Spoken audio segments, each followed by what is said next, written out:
Well, good morning, good morning, good morning, good morning, and good morning, everybody. Good morning, everybody. Welcome to another episode of The Morning Glow. Welcome to another episode of The Morning Glow. Got a great broadcast lineup for you this morning. There Um, is one other participant in the conference. oh, they're trying to talk to Please me this announce morning. yourself. Please announce yourself. I am Mufithullah. My name is Mufithullah. Y'all now know who me I am. You know who me is? Mufithullah from the place of Mufithullah. Good morning, Captain Leonard. Good morning. How you doing this morning? I ain't got nonsense, brother. Good morning, Raheem, and the Morning Glow family. Man, you know I ain't got nonsense, man. I ain't got nonsense at all. Captain Leonard, let me ask you a question. Mhm. I'm gonna put the ball in your court this morning, brother. Do you wanna retouch what we talked about yesterday a little bit, or do you want to move on to something different? I go with the flow, sir. Mm-hmm. But Okay. we could, if your wish is my command, Raheem. Because yesterday was and people say, man, yeah, man, y'all hot and heavy yesterday. Yeah, we got a little hot, got a little hot and disturbed. Got a little hot and a few people was a little bit disturbed yesterday. But my thing is, man, the topic was amazing. Are you in the moment or the movement? And then it kind of transitioned a little bit. People start talking about Black Lives Matter and how they feel about Black Lives Matter and the different situations that's going on in and around Black Lives Matter, finances, Democratic, Republican, and we got a lot of feedback from yesterday, Leonard. We got a lot of feedback, man. Oh, okay. And, Well, and, sure. If that's what the listeners would like, and you know, it's I just have. We need a lot more intelligence on the other side of this coin. one of the things that um somebody said to me, who said it to me? It was something that you said, Leonard. They said that they found it hilarious. They found it hilarious, but they said it was a lot of truth in it. Hmm. When you said I'm trying to remember how you said it. You said I don't like fighting unarmed people, something like that. You said. It's just not. It's not fair Mm-hmm. because you're obviously mentally disabled, Mm-hmm. and I don't take advantage of people like that. Mm-hmm.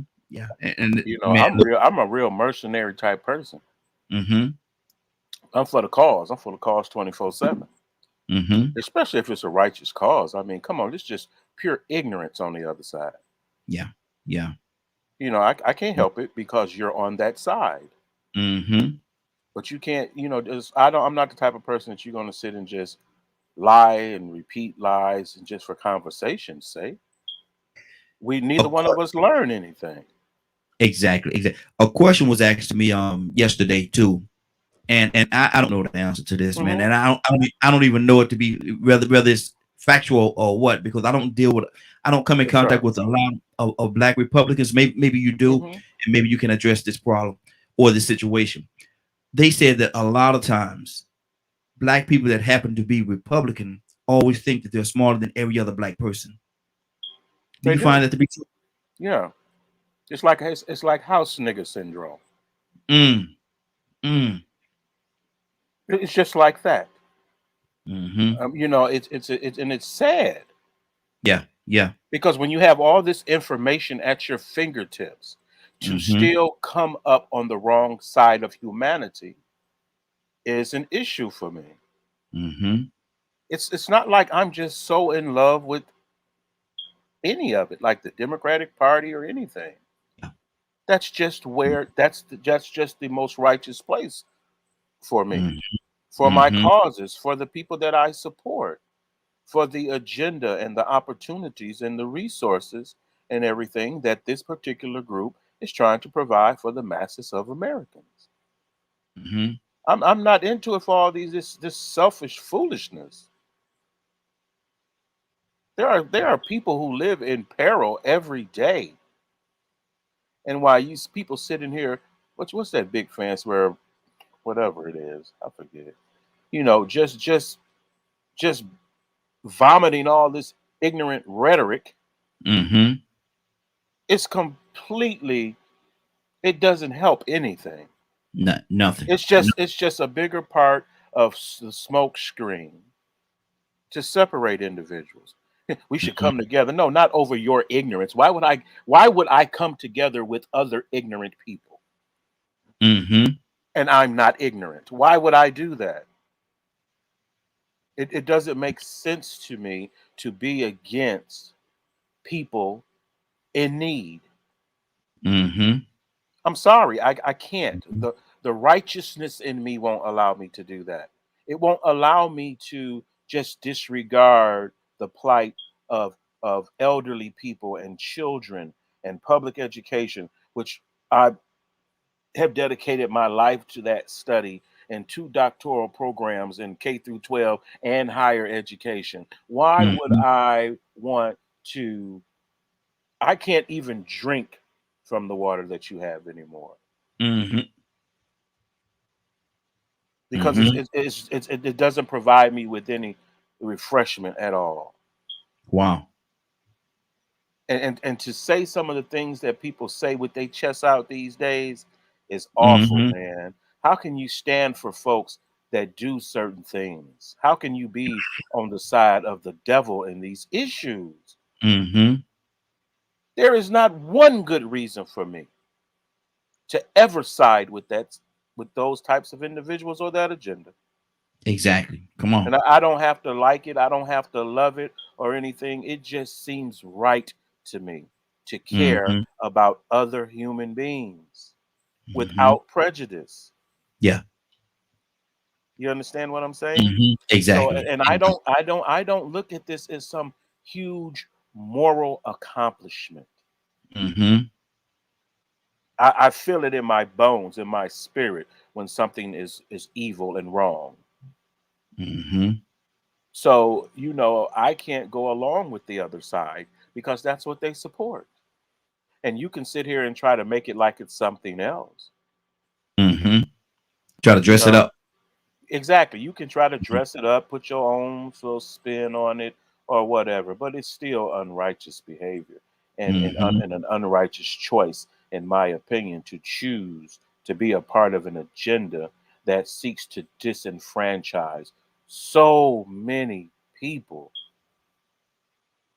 That's horrible, man.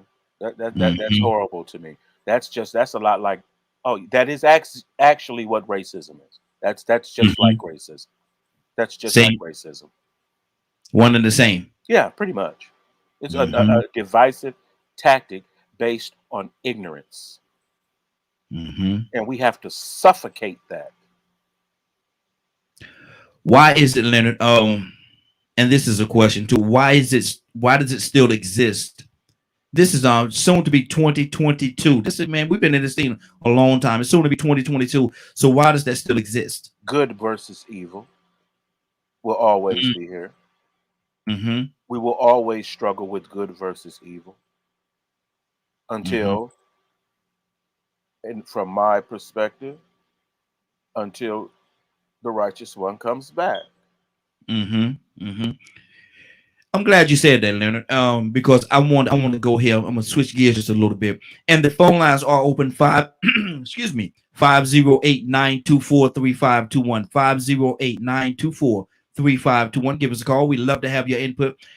Leonard, somewhere I saw it read where because everybody always talk about, a lot of preachers in this day and time Hmm. talk about prosperity, prosperity, Yes. prosperity. and that's what they pushing. They push this prosperity ministry, Hmm. and it's come to that. But somewhere I read, and somewhere it said that the poor will always be amongst us. Yes. It said that, but you got a lot of preachers. I get in trouble when I say this, but I'm about to get in trouble today. But a lot of times you got a lot of the prosperity preachers, and sometimes I call them God Almighty, it just escaped me. Motivational speakers. I Hmm. call them sometimes just motivational speakers, Hmm. because and there is a difference between a preacher and a motivational speaker. But Hmm. sometimes listening to them, I think that you're just being a motivational speaker on the pulpit, but because you talk about prosperity, prosperity, prosperity. Yes, it's good. Everybody would love to have it, But like I said earlier, I read somewhere where it says the poor will always be amongst us. So if that Mhm. be the case, who are these? I'm gonna call them preachers. Who are these preachers speaking? I'm gonna say motivational speakers, but who are these preachers talking to? I don't have a problem with them. Like I say, I'm not Mm-hmm. looking to attack people who believe Mm-hmm. what I believe. Mm-hmm. So, one, if that's what you enjoy and you're really seriously trying to encourage people to maximize themselves, I don't have a Mm-hmm. problem with that. You have the right to worship as you please. You have a Mm-hmm. right to speak, freedom of speech, the right to assemble. You have these rights. Mm-hmm. So, one, I've never had a problem with it, really. To each his own. Now, a person that I prefer people that preach the gospel. You know what I'm saying? So, um, and with that being said, for whatever reason, just don't use it as a way to cause division. As long as you're not hurting anyone, I usually don't have a problem with certain things. For the very simple fact is that I have a right to choose to do other things. I am just one. I bring what I have to the larger community, especially in that space. That space is open for those people to worship God as they see fit. I am not against prosperity. I am not against telling preachers what to preach or how to preach. Because for whatever reason, you are popular, you have established yourself and your intentions, and people are drawn to you for whatever reason. I just hope that you're being a blessing to people as opposed to being a curse to people. So, just based on that alone, we need to stop attacking one another this way. If you're not against prosperity, if you're not for prosperity preaching, don't listen to it. That's the way those people express themselves. And that's why it's called a congregation of people. And they have shepherds of those flocks. And it's completely voluntary. No one forces you to go. It's probably the best place to go for free. That's what people fail to realize. It's probably the best place to go for free, that you can get something that you can really use, something positive for your life. It's no different than reading a self help book to me, or practicing meditation, or simply choosing a way to live each day, whether you start your day off with prayer, meditation, or whatever it may be, whatever you do. I want to make sure you have the freedom to do that. So I don't, there's certain preachers I really prefer. Like I said, I've been a member of Hopewell Missionary Baptist Church ever since I've been a resident here in Georgia. So that's at least 25, 26 years.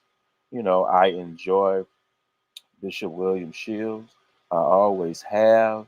I mean, he is such an awesome bishop because of his theme over the many years that I've been there. His theme is inner peace and inner joy. So that's why I like to go where I go to worship. Mm-hmm. But I'm never going to attack, like I said the other day, Jesus as the, well, what are they saying? Oh, Mm-hmm. okay. That's okay with me. Mm-hmm. That's okay with me because there's part of what I'm doing. They're trying to advance the same thing I'm advancing. So what you don't like is your business Mm-hmm. if you don't like it. But it's different when you try to demonize something or make it seem like it does not fit your standards. Mm-hmm. Mm-hmm. So I choose to go to my place of worship Mm-hmm. and listen to my bishop.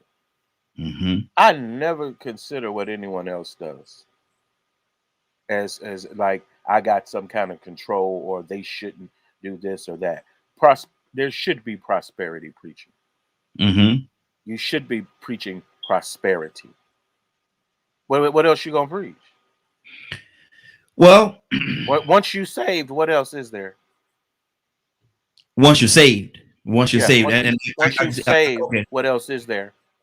Mm-hmm. Well, that was cool. That's where I was going to go. I see you have to save. You have to preach that their spirit be moved in a certain way, and they become saved. But once they become saved, um, prosperity is a part of it. Yeah.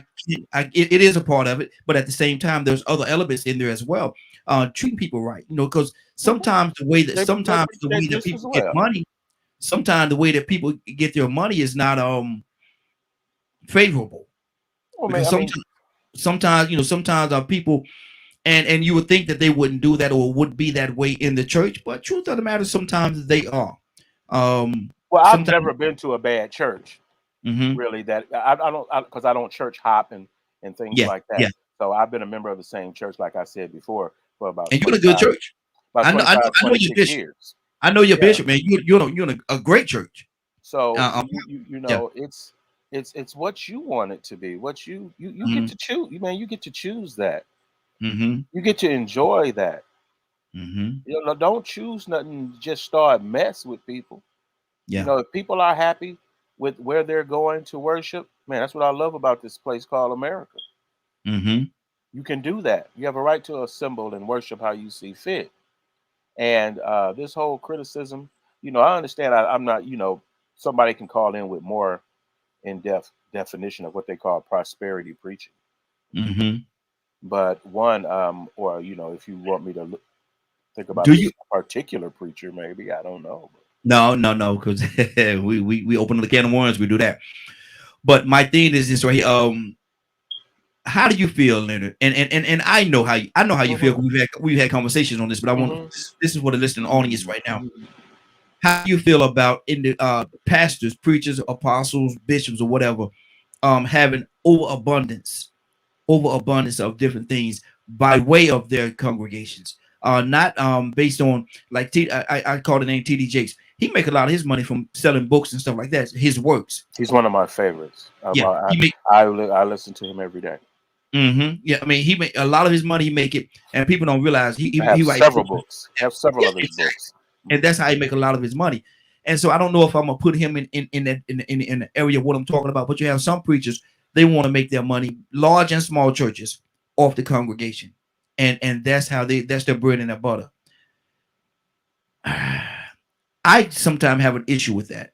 The reason why, because I know I've seen situations whereas people are pushed to give stuff that they did not they don't have, and then they walk out the walls of the walls of that church, the doors of that church. They walk out, and now they're struggling to pay any bill that they got left because they've given so much to the house, what they say, quote unquote, house of God. How do you feel about that, Leonard? Never known it to be the case. You can't give what you don't. You can't give what you don't have. Mm-hmm.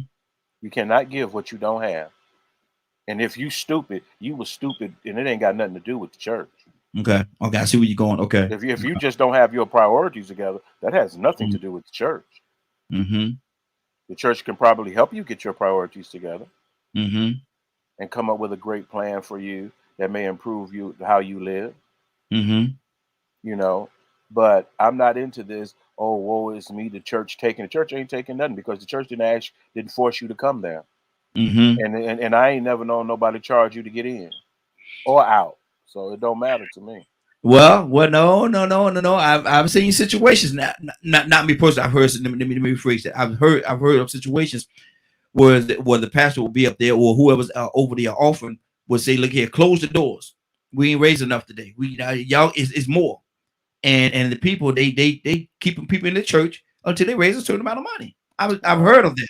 Well, I I've mean, heard situations like that. but that's all fun and games. That's just fun. Mm-hmm. That's just fundraising. Mm-hmm. Now, Yeah. if I, it's so crazy to me that people would sit in anywhere for any amount of time to be abused or taken Mm-hmm. advantage of. But would you agree that it does happen? Yeah, it's a fundraiser. Mm-hmm. You know, they're raising money. I don't care what he say. Mm-hmm. Better open this door before I hit you in your face. But you gonna let me up out of here. See, I've never Mm-hmm. been nowhere where anyone forces me to do anything of like that. That's not places of worship that I would even congregate. Yeah. So Yeah. so whatever you're doing, I'm assuming it's just a part of that culture. And I Mm-hmm. know it's very cultural in some churches when it comes to raising funds Mm-hmm. because they're necessary. So I Mm-hmm. don't think it's mean spirited or anything like that. If you have Mm-hmm. it, you give it. If you don't, you don't. Mm-hmm. You know, I mean, I've never been to a church that ever made me do anything. I don't have that relationship with church. Well, I want, and I can't say that I've never been in a church like that. I can't say that, but what I will say is, they can't make me give. If I don't want to No, give, they regardless can't. of what it is, I don't care what you say, how you say it, or how you. No, no, no. What if y'all ain't got enough faith in God, and God's gonna take care of you? Give He that can money. holler He's till gonna he replace it. can holler till his voice go out. I don't care. Yeah. That's what he do. He chooses to do. Mm-hmm. But he's pleading his case. That's the way he pleads his case. Yeah, So absolutely. I'm not one to. It's funny to me. It's interesting, but I'm like, make me. Mm-hmm. Mm-hmm. Yeah. Yeah. I know what Jesus say, but I don't do right all the time. What makes you think I care about what you're talking about? I don't have this inordinate respect or what Mm-hmm. have you for people and Mm-hmm. places and things. I admire people for the great work that they do and all this, that, and the other, but I'm not gonna have no master. Mm-hmm. Yeah. Yeah. That's the difference. Mm-hmm. I don't have a master. And do you think that's what it winds down to being? Hmm. Yeah, slave Yeah, some master people. mentality. Some no, I didn't say that. Mm-hmm. A master is not always a bad thing. Mm-hmm. You know what I'm Mm. saying? I just don't need one. Okay. Some people need them to Mm-hmm. help them, to shepherd them along the way, so to speak. Mm-hmm. Some people just need help, and they look for it with from to get that from people who have their lives together. Mm-hmm. And so that's why it's great to congregate with people all about the same mission or purpose or objective or can believe the same thing. No one goes to church to be angry, I don't Mm-hmm. think. No one I hope goes to church just to come up with a way to be meaner. not. Mm-hmm. I don't believe that. 'Cause Mm. that would be such a waste of time, Exactly. you Exactly. know? So I don't badger people about religion or anything like that. But I would definitely share with people the way that I've chosen because that's what I do and that's what I Mm-hmm. know. Mm-hmm. But I don't think it's necessary for me to take advantage or attack other people that way, especially Mm-hmm. when it comes to something like religion. Yeah. You know, Yeah. too many people have their perspective and they try to force that on other people. But Mm-hmm. Christ wasn't even like that.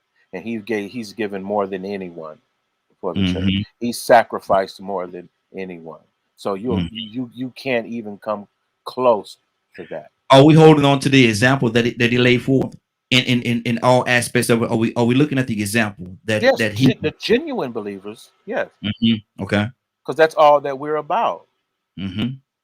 We're not about what color you got on and what you choose to do at your church or anything like that. We're following the examples of the master teacher, Mm-hmm. the Mm-hmm. Christ. Yes, sir.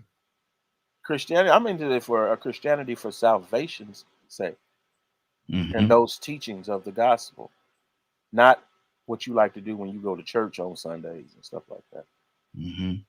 It's great to assemble to worship together, but we ain't finna get together just to be evil. It's evil towards one another and things like that. Mm-hmm. Mm-hmm. The church, as it is in its natural form, in its natural elements, is a beautiful. Is a beautiful. It's Hmm. beautiful. Man. It's a beautiful concept. What has man done to change that? Man has done what they want to do, Mm-hmm. and this is so natural to Mm-hmm. do what you want to do, evil or good. Mm-hmm. You get to choose. That's what's the great part about being a human being. You get to choose.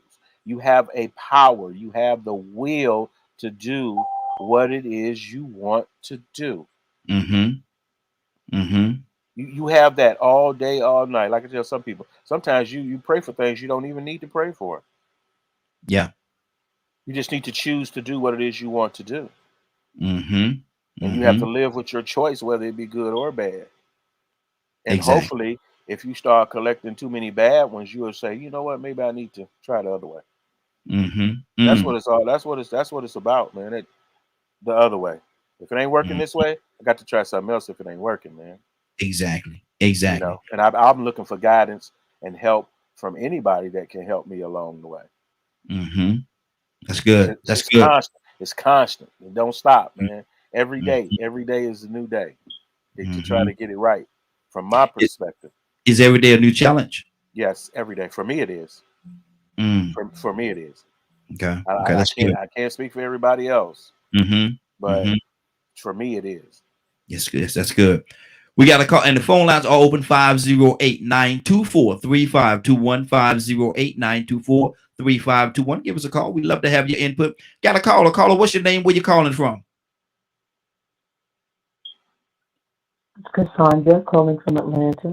Good morning, Cassandra. How you doing this morning? Good morning. Good morning, Cassandra. You get that raise? Don't pay me no attention. I'm being silly.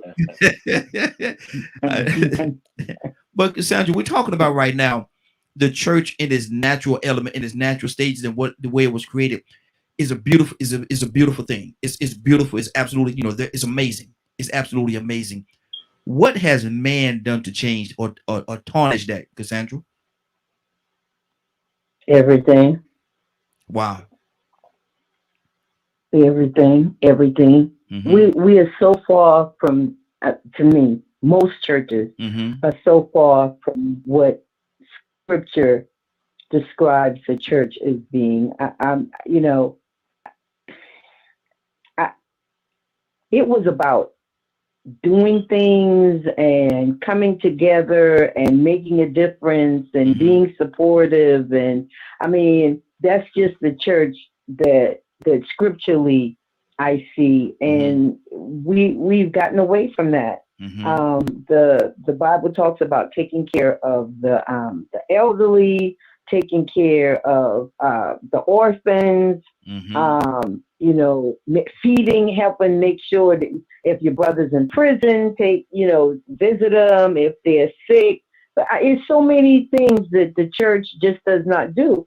It has become like a fashion center, a gathering spot for people to look cute and to push their agendas, whatever that may be. Mm-hmm. Hmm. Yes. Uh-huh. Exactly. Oh, yeah, that's it.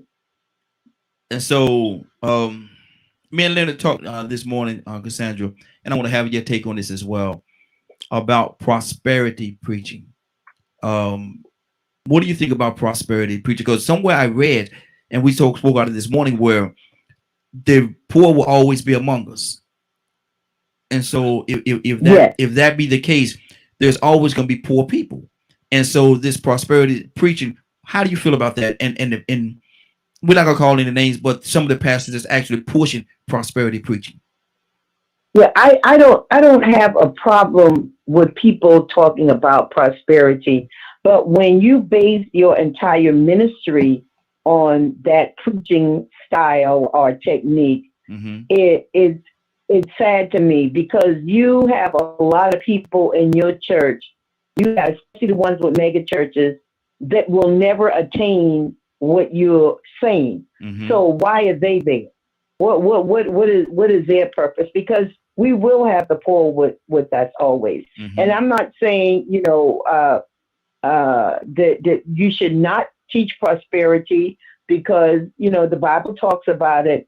But what about teaching people how to build their character, Mm-hmm. Mm-hmm. how to live? If you are in the hood and it look like you ain't getting out of the hood, how do you live there and still be a good Christian and still be make impact on those around you. I think that is the more important message rather than somebody giving you their entire light bill and they sit in a woman sitting in her place with no lights with her children, but she paid her 10% that you told her she needed to pay. I got issues with that. I'm sorry. I always have.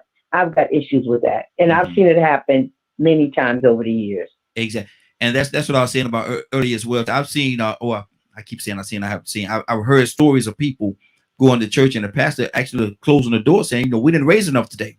Reach down deep in your pocket and pull some more out. We didn't raise enough today. We didn't raise. We got to get to a certain amount today, and we have not obtained that.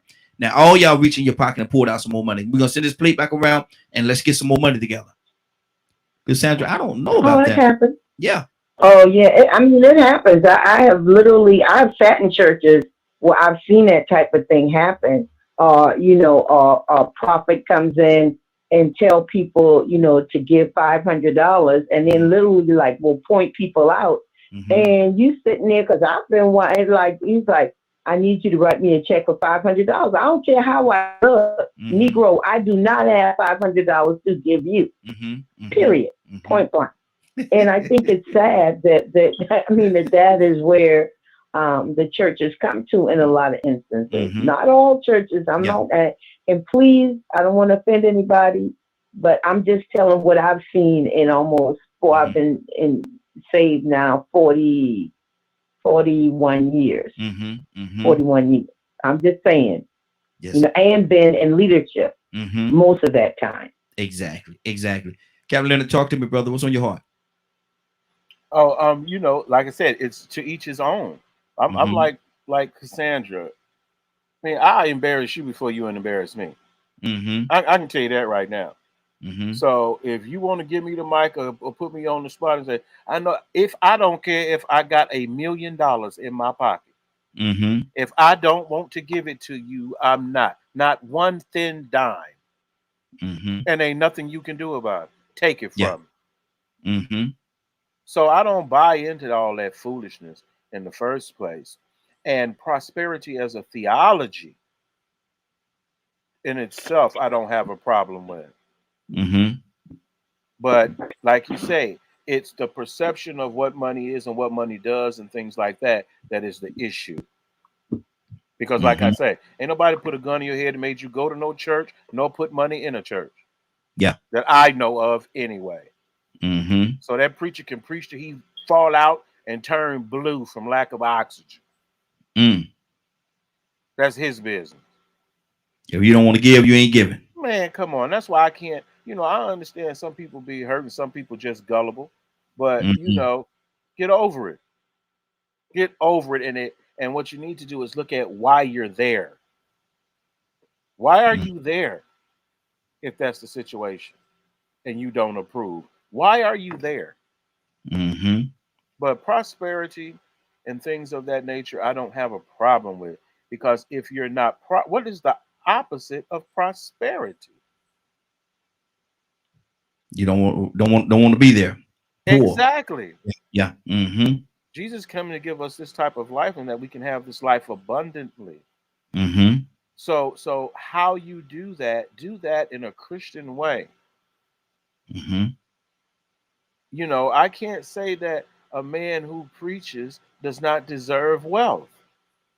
That's not something that I really think about, or, whether or not it's fraud or not of some type. What's the contract? I asked you for it and you gave it to me. Duh. What's the big deal? I asked you for it and you gave it to me willingly. Wasn't no force. What is the issue? Yeah. When you got people out here pulling pistols on folks, kicking their doors in, got everybody laid down, killing people just for TVs and video games. Yep. Now that is horrible. But you sitting up deciding to give your money to somebody ain't no concern of mine. That's your money. I don't care if you ain't got none. Watch this. Now, Cassandra, I love what Leonard just said. People putting guns in people's faces and kicking in doors and stuff like that because they're using those things as weapons. So I ask you this question, Cassandra: can words also be weapons that they could use against? Absolutely. Go ahead. Yes. And that is the sad part right there Mm-hmm. to me, that there are leaders that use manipulation, seduction, all of those things that they shouldn't do in order, conviction or condemnation, not Mm-hmm. even conviction, Mm-hmm. condemnation Mm-hmm. to cause people to give and to do what they want them to do. I don't see that scripturally. You got to show me that. That's why I get pissed off. I get upset with Mm-hmm. people that do that kind of stuff. It's just not right. If you really love the Lord, you do blah blah blah blah blah blah blah blah. And it's not fair to people. It's not fair to people, and I've seen a lot of that over the years. People using the Word of God, the Scriptures, Mm-hmm. to control, and a pastor is not to control his congregation. Mm-hmm. Period. Mm-hmm. Point blank. That is not your job to control anybody. You are, as a shepherd, you're leading and guiding them, and you're leading you. God is not abusive. He does not take advantage of people. Come Mm-hmm. on now, I'm just Mm-hmm. being. This is what happens a lot in the body of Christ, and it's sad because especially single women. I don't know what it is about single women. I've seen them become almost in bondage Mm. to leadership, pastors. What the heck? What the heck is that about?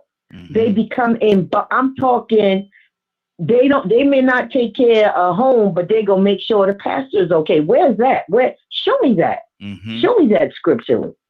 It's not sound doctrine. And that can really, honestly speaking, in certain situations, lead to a number of divorce. It has.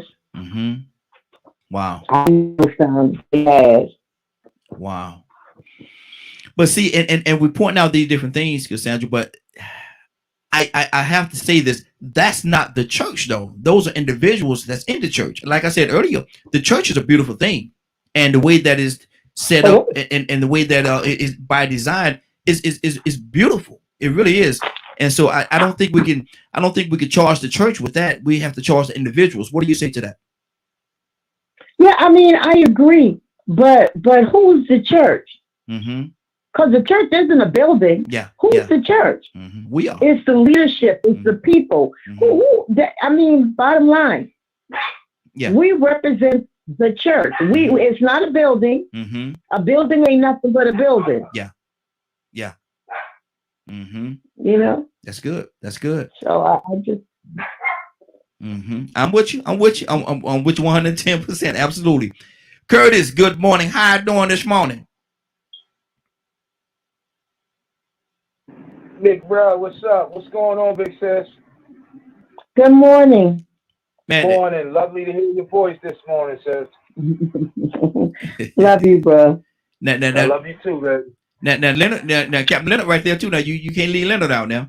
And he already know. He rides with me. He rides with me. Hey, me and Kurt good. Down like 4 flats on a Cadillac. Always, man. What's going on with y'all this morning, man? Man, look, we trying to get some understanding this morning, man. Kurt, what do you think about?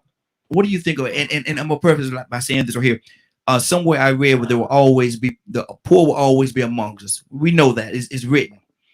So, what do you think about this prosperity preaching? Is it a good thing or bad thing, man? Is it misleading? What do you say to that?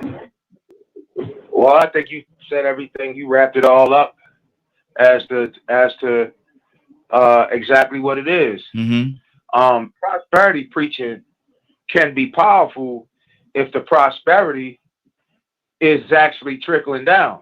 Mm-hmm. If the intention of it is to make the people not only richer in spirit but richer in flesh, you know what I mean? Mm-hmm. Like If you're gonna preach prosperity, like I talk to my kids about being prosperous all the time, but I'm not just talking to them about it. I do things like, even if it's the simplest things of like, come on, let's go to the Goodwill. I know you just got your new apartment. You ain't got no furniture. Let's go over here and pick some stuff for you all. Things to help people, or that help people feel better, or they got issues with being able to pay their bills, putting them in contact with resources that pay those bills for them. Provide them a certain level of prosperity, or a certain level of what's the word I'm looking for? I don't want to say help them pay their bills, but a certain level of relief from the barriers of, okay, I really don't have a good job just yet, so I really can't afford to live on my life like I want to. So what can I bring to the table? But if the prosperity is only staying at the top level, and it's not trickling down, like some of us remember the $65 million jet.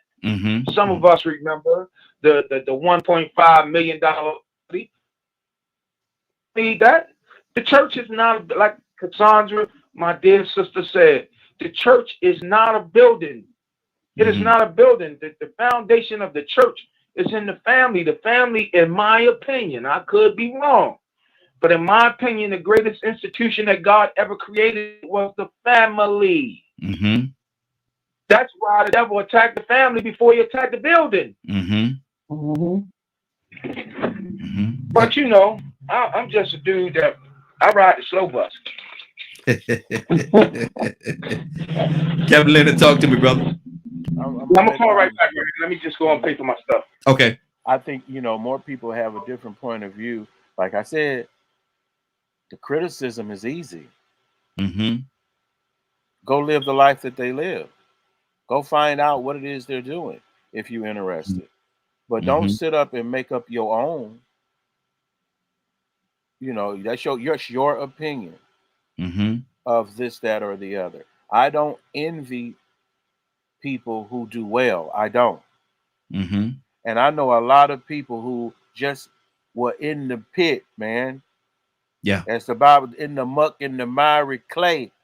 And if it had not been for the church teaching them and changing them, and teaching them and them giving their lives to Christ, they automatically started to do better and to prosper. Because they practice this faith. Now, I don't know what's different about what some people hate about prosperity preaching. But see, if you ain't no preacher, what does this have to do with you? If you're not no preacher, what does it have to do with you? Preacher chooses what he preaches about, not you. You don't dictate to the minister what he preaches. So if you don't like what he preached, guess what? Go on. It's probably another church down on another corner. Go down there and see. There's another one down there, huh? And go find where you fit in, what you feel comfortable with. Because we have the right and the freedom to worship how we see fit around here. I'm not taking that from nobody. But I do understand the concept of reconciling your life with God's agenda and prospering. You don't sit here and tell me how great it is to be a Christian and you sitting here about to blow your brains out every day. That don't make sense neither. Ain't got a pot to piss in. That don't make sense. Why even come here if there was no prosperity here? You should be moving towards the light, not away from it. But see, and a part of my question is this right here. Is it, are you going to the church for the prosperity of it all, or you going to the church for the spirituality of it all? Well, one, you could be spiritual at your house. You could be prosperous at your house. Yes, but it helps when you surround yourself with people that are about the same thing. It's comforting. It gives you somebody to stand next to you and say, you know what, I'm trying to do that as well. Maybe we can go further together than we can by ourselves on this. Okay. Maybe your faith helps me with my faith. See, when you are envious of a relationship that someone else has with God, I have a problem with that. Now, if God called you to be poor, walking around here with nothing, by all means do that. By all means, if that's what you claim, do that, because that's what you claim. Don't put that on nobody else. Exactly. Don't put it on nobody else.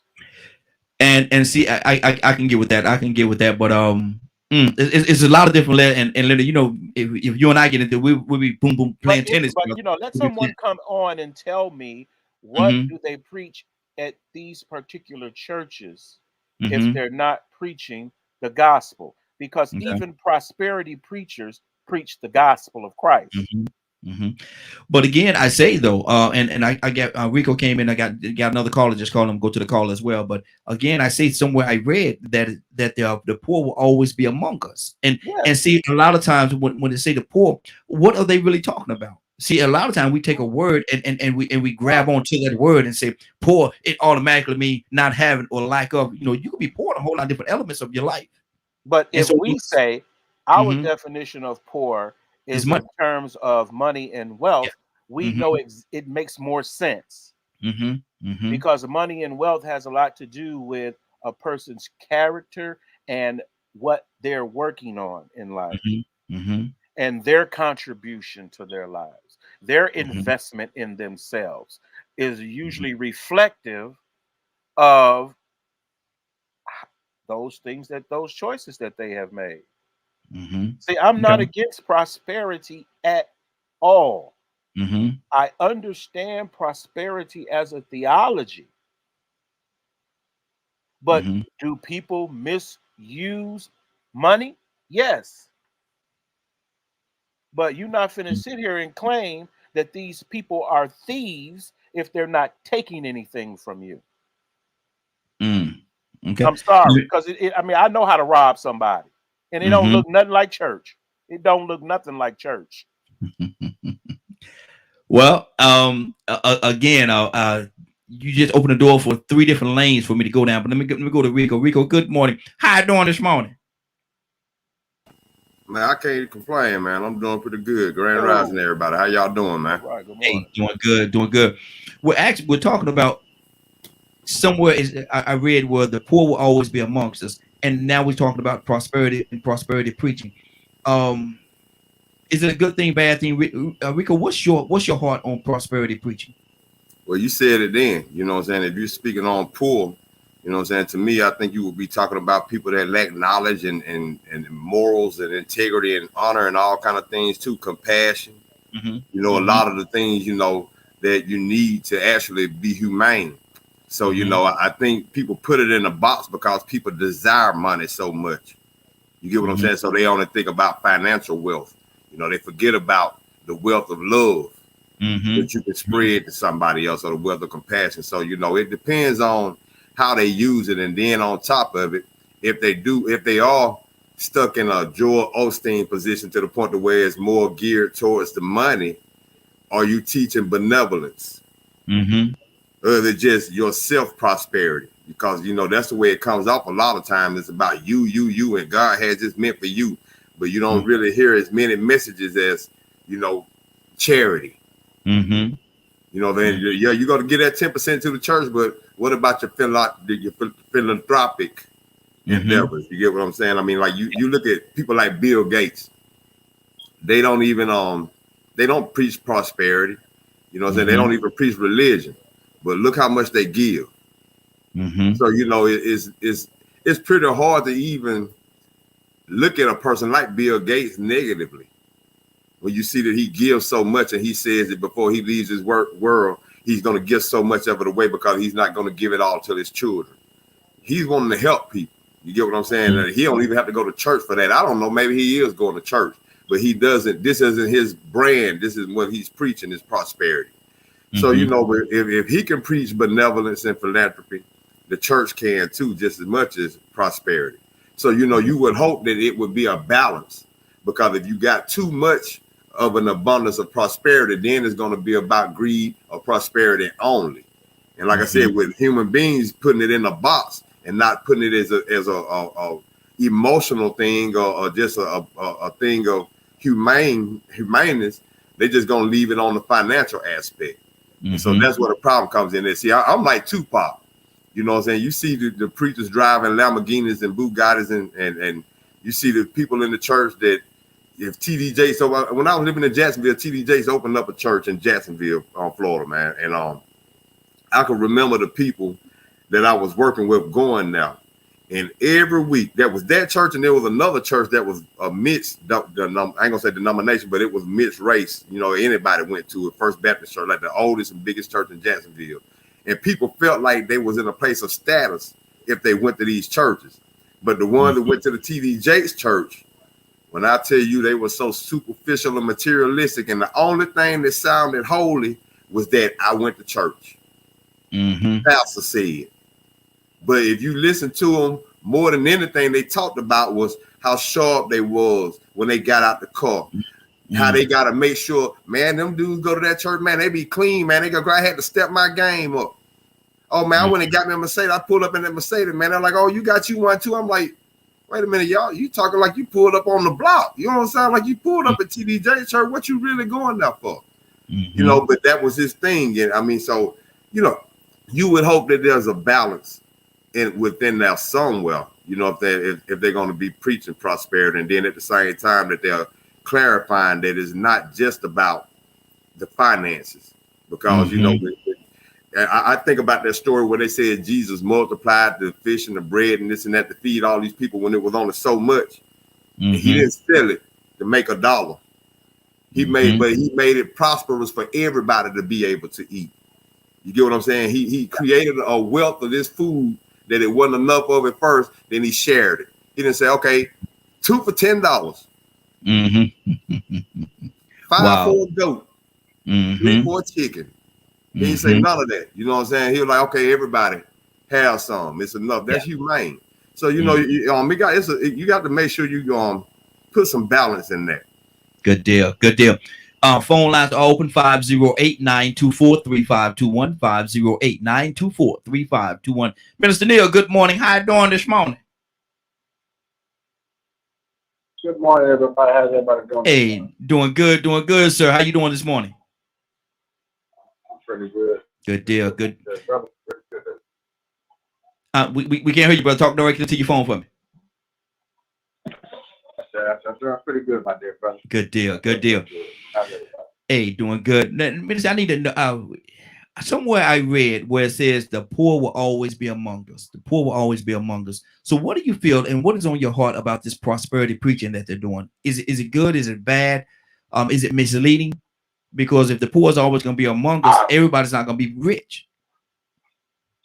Well, I mean, honestly, like I said, I would continue to say this because preaching and things like that, I kind of stay away from that because I don't really get into the base side. Okay, you kind of Minister, you kind of breaking up. Can y'all hear him real good? Is he breaking? Yeah, you're breaking up a little bit. Can you hear me now? Yeah, much better. Go ahead. Right, what I'm saying is that for me, I don't really get too wrapped up in who preaches what and where. I just know what comes out of heaven. It comes to me, and I think that sometimes we have to step back for a minute and really and truly think about the gospel and what did the gospel say and what it does to you. See, prosperity can be somebody can come and tell you that, or not so much tell you, but they can motivate you, or they can sell a scripture that can give you prosperity with your health, with your mind state, or anything of that nature. So we're looking at it from a financial perspective. But sometimes prosperity doesn't always come in the wallet. I know that's how it sounds, but because we have a lot of preachers who do dedicate their sermons to financial gain. That's on them. I can't say they're right or I can't say they're wrong because I don't know what kind of conversation they have with God. So I'm not going to sit here and tell you that they're wrong because I don't know what came down from heaven. But for me, I just do what thus says the Lord. Whatever He has me to say, I'm going to say it because some people might tell you that I sound like a prosperity preacher because I preach a lot of reading. I tell you need to read the word. I'm a person who don't get wrapped up in a lot of the titles and things of that nature because I always tell anybody I don't get wrapped up if you tell me you're a Christian. I want to know you follow the word of God. Mm-hmm. That's what I'm about. Mm-hmm. I want to know that you know that the king sits on the throne. That's what I'm about. So a lot of that I don't really get wrapped up into it, but I know why people say things about that. And I was listening about the cars and things of that nature. I can honestly say I was listening to somebody talk about TD Jakes one time before, and one of the things he said that was very interesting to me that he said, a lot of my money that I've gotten that I've obtained in the last couple of years have come from books, writing plays and things of that nature. Mm-hmm. So I can't say that some people consider him a prosperity preacher, but he does things outside of the church to also get his wealth. So I can't really say that that's really a line that I want to even want to get down, want to draw into, because I really truly believe that whatever God tells you to say or do, you should do it, because the Bible tells you that if you don't pray, he said got a couple rocks and trees in the crowd. Mm-hmm. So I don't want to rock a tree in my spot. So I don't really get too wrapped up. Good deal. Good deal. Cassandra, what's on your heart? Yeah, I don't have a problem with preachers that do what Pastor Jakes does as far as, writing. And a lot of his money comes from his movies. His problem with that. Mm-hmm. My problem is that when you're flying jets, you got a yacht, all this other stuff, and your people are suffering. Mm-hmm. And we said to have the poor with us always, but what are you doing? If you're flying a jet, why is it that your members are in the cold and the rain trying to get to church, standing at the bus stop, whatever? I don't, and it's not your responsibility to take care of them per se, but you could be doing something. Now, we can say there's a lot to be said for the one that died at New Birth, Bishop Long, right? Yeah. Yes. But let me tell you what Bishop Long did. I've sat in his church and heard him call up the mothers that that don't have cars, that are working and don't have cars. And I've seen him bring them up to the front, the ones who didn't have cars. And he said, now, how many of you have 3 cars sitting in and you're not using all of those cars? Would you come down and, donate a car to one of these women, one of these mothers? And you would see people come down. And if there were any left, any that didn't, he said, now we're going to get the deacons, those of you that we couldn't, that don't have a car, assigned you. He said, I'm not talking about no junk car. I'm talking about something that they can, get to work and get to church, boom, boom, boom. And he said, those that did not, we'll have the deacons to get with y'all, and we're going to get your car. That to me is what a pastor does. I'm just saying, if you live in, large, you don't have to make sure your people live in large, but make sure they're living decent. Yeah, that's good. That's good. What the church does to me. That's what the church does. We take care of each other. We help the homeless. We help the orphans. That's what a church does. And a lot of churches are falling way short from that. They're in communities that they don't even get out and serve the people in the community that their own church is in. Exactly. I'm just saying. Now, Cassandra, and I'm with you on that. I'm riding with you 110% on what you just said. I really am. But let me ask you this question though. What do you say to the people that would say it's not the church's responsibility? And you may mention of it as well. What do you say to the people that say, well, it's not the church's responsibility. You got to get out there and do it for yourself. You got to have that motivation to go out there and make that money. You got to go out there and have that motivation to go out there and turn over them rocks and get what you need to get. It's not the church's responsibility to take care of you. Okay, I agree with that. But let me tell you, and I've done this over 30, almost 40 years working with needy people, families, whatever. When you're working 2 jobs, just to try to keep a roof over you and your children's head. I'm talking about single moms now. You're working 2 jobs and you are on the bus. So you're catching 2 buses and a train to get back and forth to work between those 2 jobs. You hardly have any money to pay your light bill. There are people, that's a reality for a lot of people. And a lot of people that love God, that's their reality.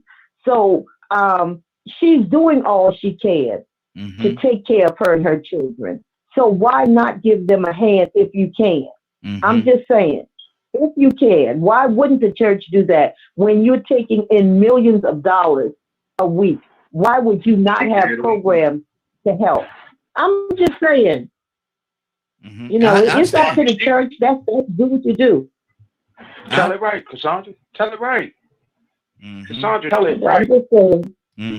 There are things out there that you know what I would say to that, Raheem? What's that? If somebody said that to me, first and foremost, the church and the foundation thereof works as a catalyst.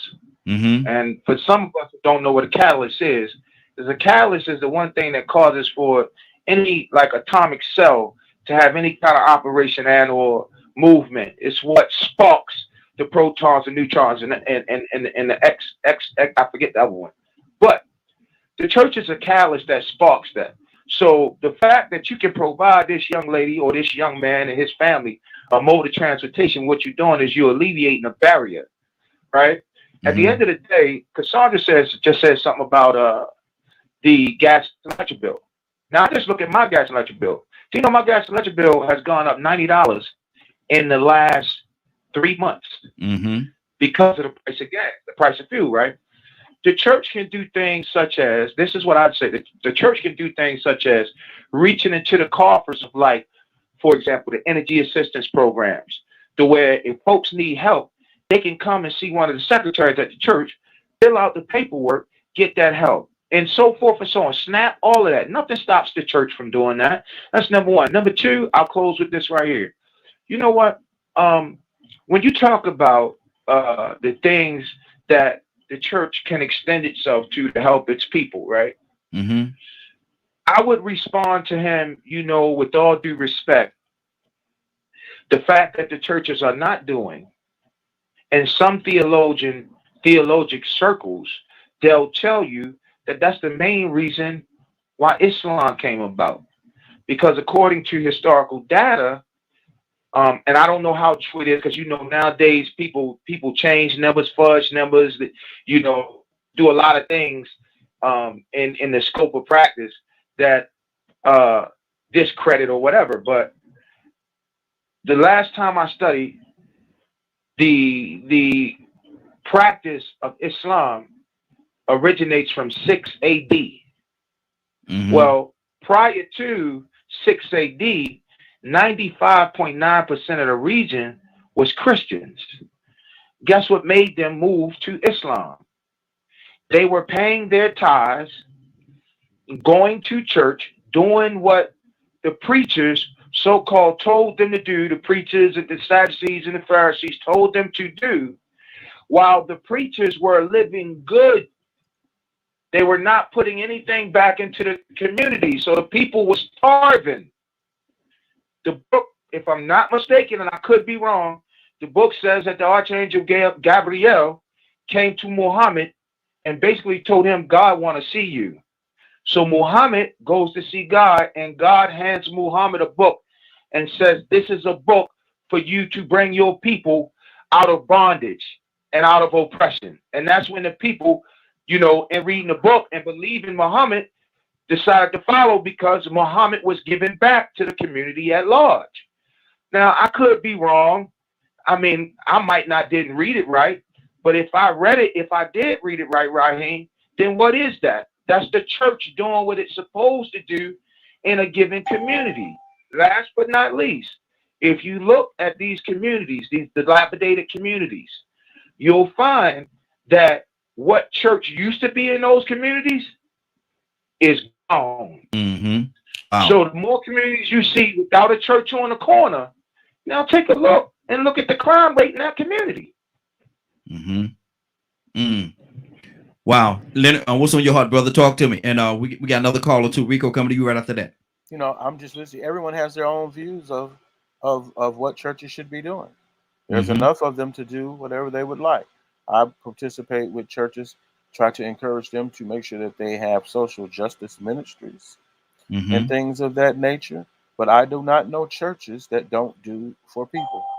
I don't associate with them. And it's so easy to criticize people. But go see what they're doing. Don't just have that in your heart and don't go find out. Let me ask you this question. Let me ask you this question right here. And I understand what everybody's saying. The church probably could do more and get all these boards, get people come together and do it. But if the church did that for everybody, would there not be a point in the time where the church would not have any money themselves to help anybody else? It depends. Because you keep dipping it. Go ahead. This is one of the issues. Everybody thinks that the church should do what they want them to do. It's not true. That doesn't make sense to me. There is a mission there. All right, bro. Go find out what the church's mission is. I was born and raised in a missionary Baptist church. That was what we did. We went out into the community and everything. Little church. Wasn't about no money. It wasn't about money. It was about, okay, if we're going to do this, this is what we're going to do. We're gonna go feed the poor. We're gonna go visit the sick and the shut in. We're gonna go to the boys and girls clubs, good neighbors missions, and things of that nature, and do those types of things in the community. Now, there are a lot of people that don't even participate in church activities, but'll say what the church ain't doing. That's wrong. Stop saying that about people if you don't know what they're doing. Don't ever say anything negative about TD Jakes unless you went and saw what he was doing. But because you see him and you see his wealth, you attack him. Just because you see what he has. Now, what other place can that come from if it's not coming from a place of truth? It's coming from either some feeling or emotion that you have, or a bias that you have. The members of that church have access to financial meetings and all types of things to find out what that church is doing with the money and everything that they take in. What some people don't even consider is that some pastors just pastors while boards make decisions about how money is spent. So if you don't know, go find out first. Good deal. And Good deal. You're gonna bring an accusation, bring evidence, not your opinion. Solomon built a beautiful temple, but his house was as beautiful as well. That ain't free. So one, I can't sit here and say who was not doing what, but I help people in churches who have issues. Now, if you want to go to a church that's giving away cars and all that stuff, go find one. That ain't why I go to church. So I'm not into that, you know. But if a person sees fit to bless someone with something, I'm not going to be envious of it or anything. But I'm not going there looking for a handout either. Yeah. I don't go to church for that. You know, good deal. Good deal. You know, so that's why I do a lot of activist work. That's part of my ministry. You know, it's to reach out to the community. And while I'm doing what I'm doing, if someone asks me, yes, I'm a Christian. Like someone say the church ain't, well, the church ought to be doing, we out there serving the community, right? And somebody said, man, these churches need to, I'm a church person. Half these people on this line serving right now are a member of somebody's church. Absolutely. The reason why they're here is because of the teachings of Christ to help and reach out to the poor. That's why they're here doing what they're doing for you. So when we just seek for division, or we seek to criticize, we gotta get some better evidence. That's good. Better evidence. Let me go 508-924-3521. 508-924-3521. Got quite a few people on the phone line. So what I'm gonna do, Rico, I'm gonna come to you, then I'm gonna go down the line with it. We got about 3 or 4 callers just called in, so y'all be patient. We're gonna get to you in a second. Rico, what's on your heart, brother? I don't know if everybody mentioned the TD Jakes name because I brought him up, but I wasn't criticizing him. I was just saying that he built the church, and the people that went to the church came back with that type of mindset. Now, actually, I like TD Jakes.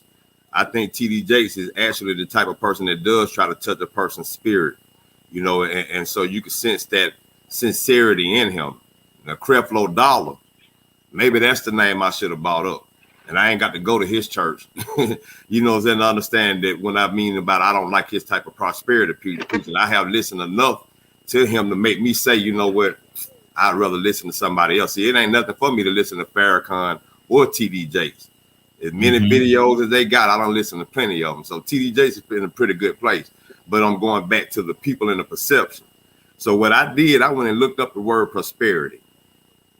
And the reason why prosperity is so mixed up about money, because it's synonymous now in Webster's dictionary or whatever definition you want to give in today's term, is so much related to wealth, success, profitability, affluence, riches, and opulence. Those words, those very words themselves will make a person automatically go to the money. You get what I'm saying? And then so you go down a little bit and it says, prosperity usually means the type of success that comes from having a lot of money. Not knowledge, not love, not concern, not compassion, money.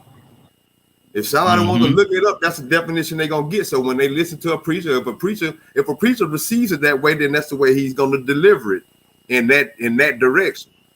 So you know that I think that's what is too much, because of the fact that the way it's expressed and delivered to people is the way that, you know, it's going to take off in that form. So, okay, I heard the words earlier.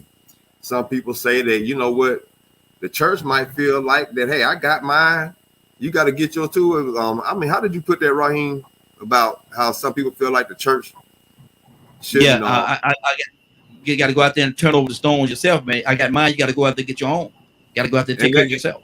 And that's true. But that's almost a sort of like a dog eat dog mentality. So you heard what Cassandra said about the single mothers working 2 jobs.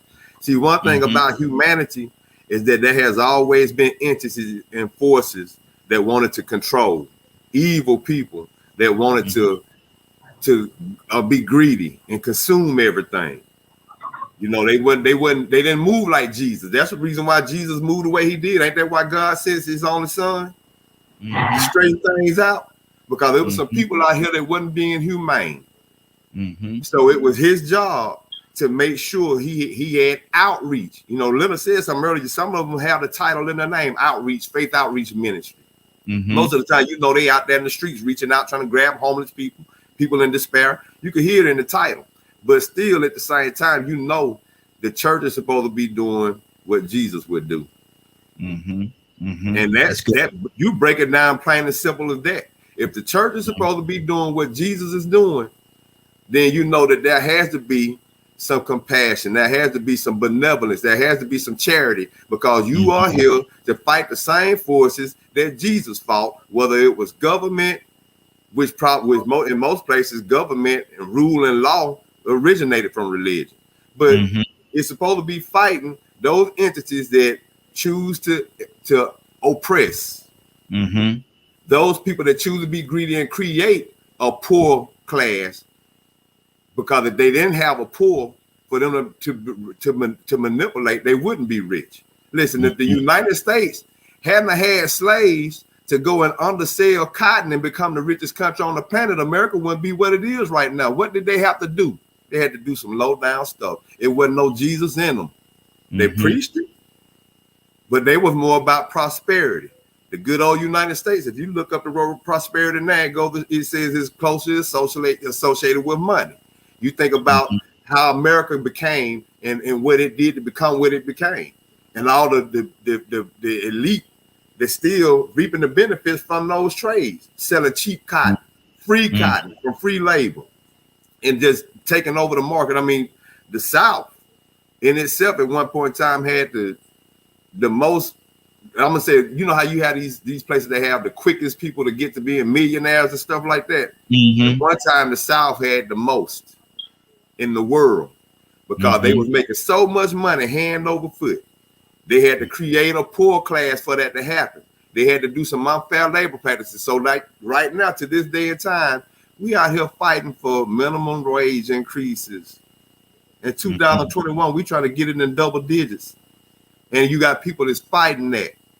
So, you know, when you know that exists in humanity, the church's job is to create that balance for those that are caught up in what humanity is doing. The church is supposed to be doing what Jesus would do. Absolutely. So that's why I expect that. That's why I expect that.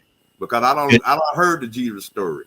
I don't read it and heard it, and I'm not seeing it from churches the way you should see it. So I'm on the outside looking in, and I got the right to make that judgment because they trying to save me and bring me in. It's supposed to be the way I'm supposed to go.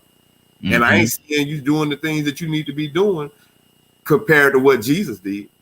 Good deal. Let's go to the phone line. I got quite a few people on the phone line. Our next caller up was Dr. Cook. Dr. Cook, good morning. How you doing this morning?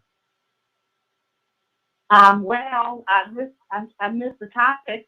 Well, we're talking about right now, you know, we're talking about prosperity. Somewhere I read where it says the poor will always be among us. And we're talking about the prosperity ministry and the prosperity teachings. Is it good? Is it bad? Is it misleading? Because if the poor is always going to be among us, how could there be prosperity in them? What do you think about prosperity?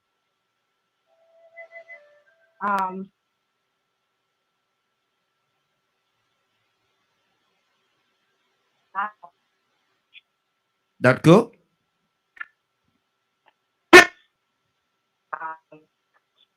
Dr. Cook, there's something going on. Something going on with the lines. Something's going on. Might be in a bad area. Huh?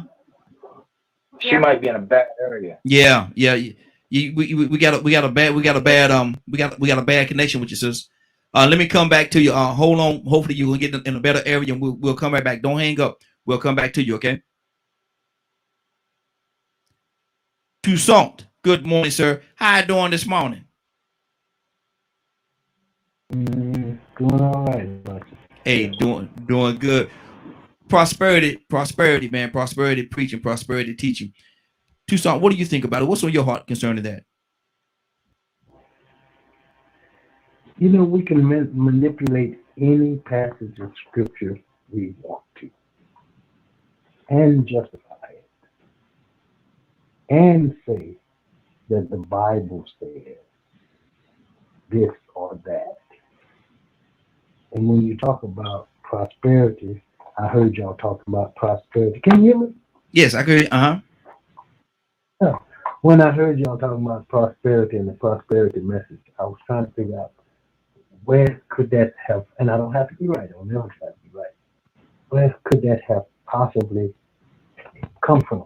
Because people for years have taken one passage of scripture or one scripture. There are sheep not of this fold. So Mr. Jones or John or whatever his name was said that Jesus went to Mexico. And that's what they were talking about. People's not of this fold. I don't know. Making melody of the heart. That's why some people don't have music in their churches. Because the Bible says making melody of the heart. So Toussaint, excuse me. Did Toussaint say Mexico? He said Mexico. Mexico. I did. Okay. I just wanted to make sure. Okay, now let me just go there. Let me go there. And I'm not trying to, because we're all brethren. Because Christ said, Jesus said, if they're not against us, there must be for us. So here's what, and if I'm quoting wrong, there are certain people go around on bicycles. The missionaries. Go from house to house like the Jehovah's Witnesses. The missionaries. And they met, and their leader is, his name is John Smith. Jones, John Smith. There, Yeah, John Smith. John Smith. and the message is that Jesus, check it out, search it out. I'm not picking up I'm wrong. I am sorry for bearing false witness against my neighbor.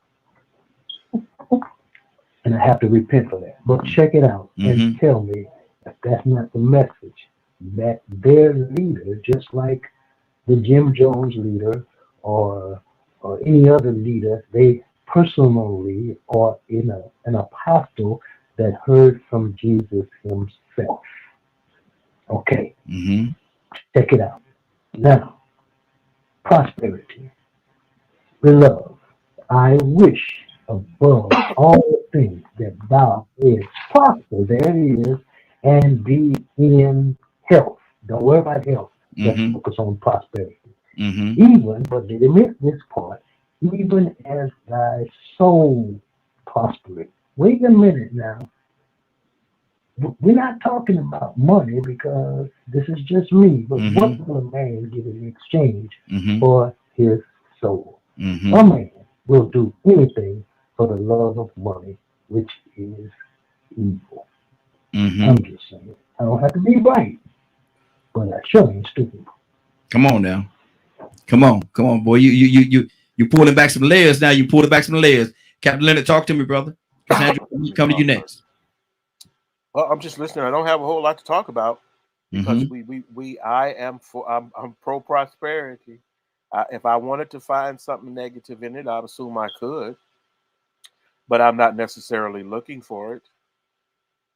You know, like I say, I'm not here to really criticize the church.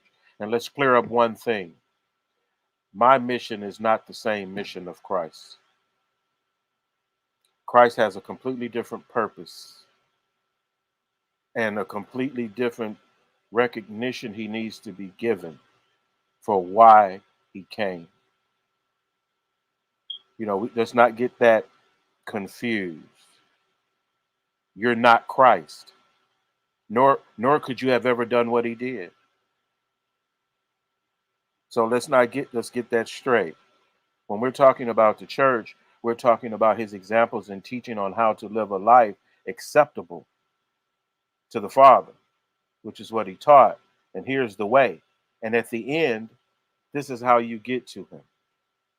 This is how you live every day in his will.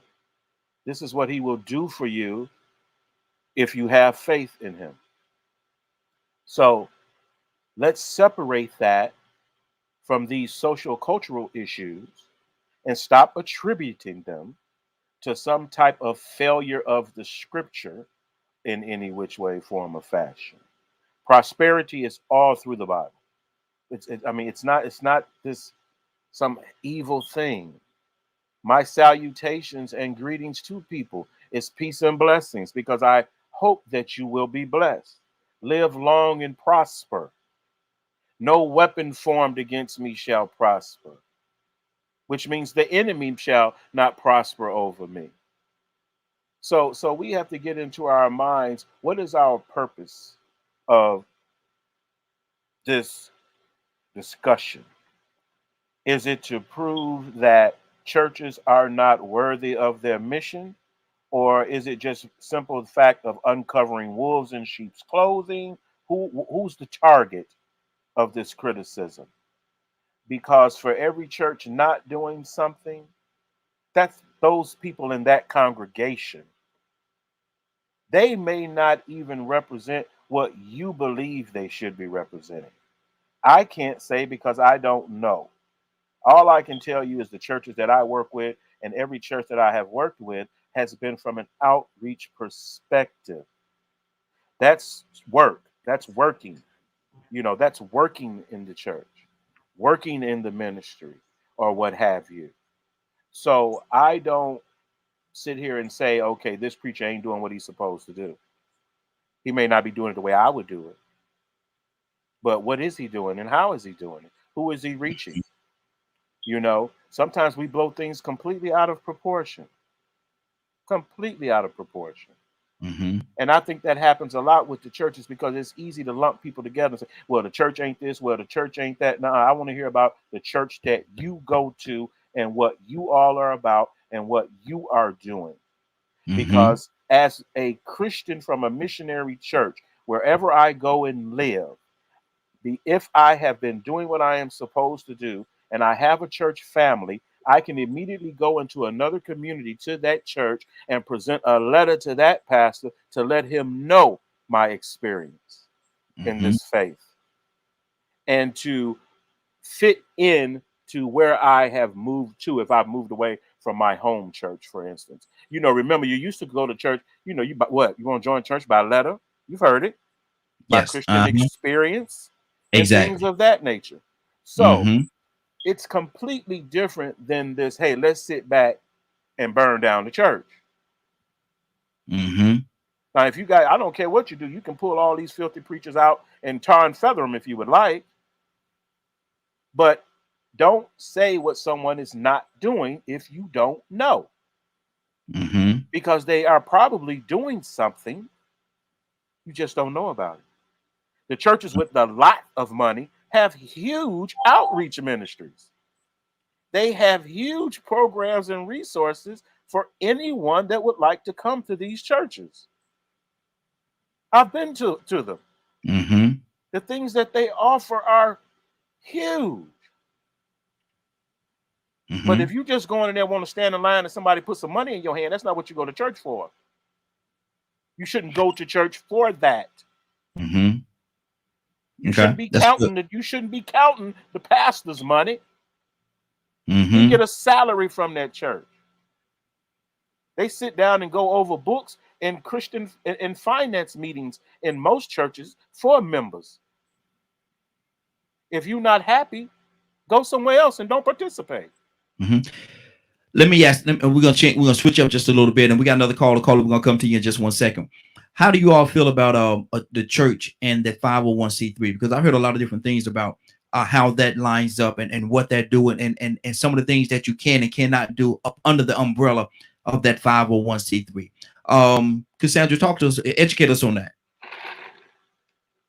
No, it's a lot of churches have 501c3s now, and I totally think it's great for them to have it, and the reason is that they can plug into programs like heating and air programs, like food programs, food distribution programs. If they have their 501c3, it makes it much easier. And if that is what they're doing to help their community, I'm all in for that. So having that 501c3 opens them up to a lot of different programs that can help their people, and I'm in. Because I believe that that's what they should be doing. I'm not trying to count the pastor's pocket or anything, but when you get up in the pulpit and you say, I want to get a jet or airplane, and I want the church to help me buy my airplane for me to fly around, I take issue with that. Because there are going to be people that listen. Let's not downplay the power of leadership, okay? There is a thing. I'm not going to use the word I want to use about leaders that they can be very convincing to people. How do you think Jim Jones and all these other people got people to kill themselves all on his word, take their own life? This stuff is not new. So sedition and seduction and manipulation, all of this stuff has been going around. And there are pastors today that still use those same type of tactics to control their church.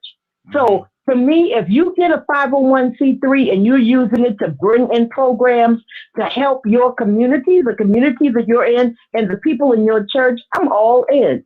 Do it. And if you're able to go and buy a jet, go and buy a jet, 2 jets if you want to. But I believe that you should be trying to help your church in the midst of you having all of your jets, your Lamborghini, and all this other stuff you got. Good deal. Good deal. Curtis, what do you say to that? What's on your heart, man? 501c3 in the church, good, bad, or indifferent?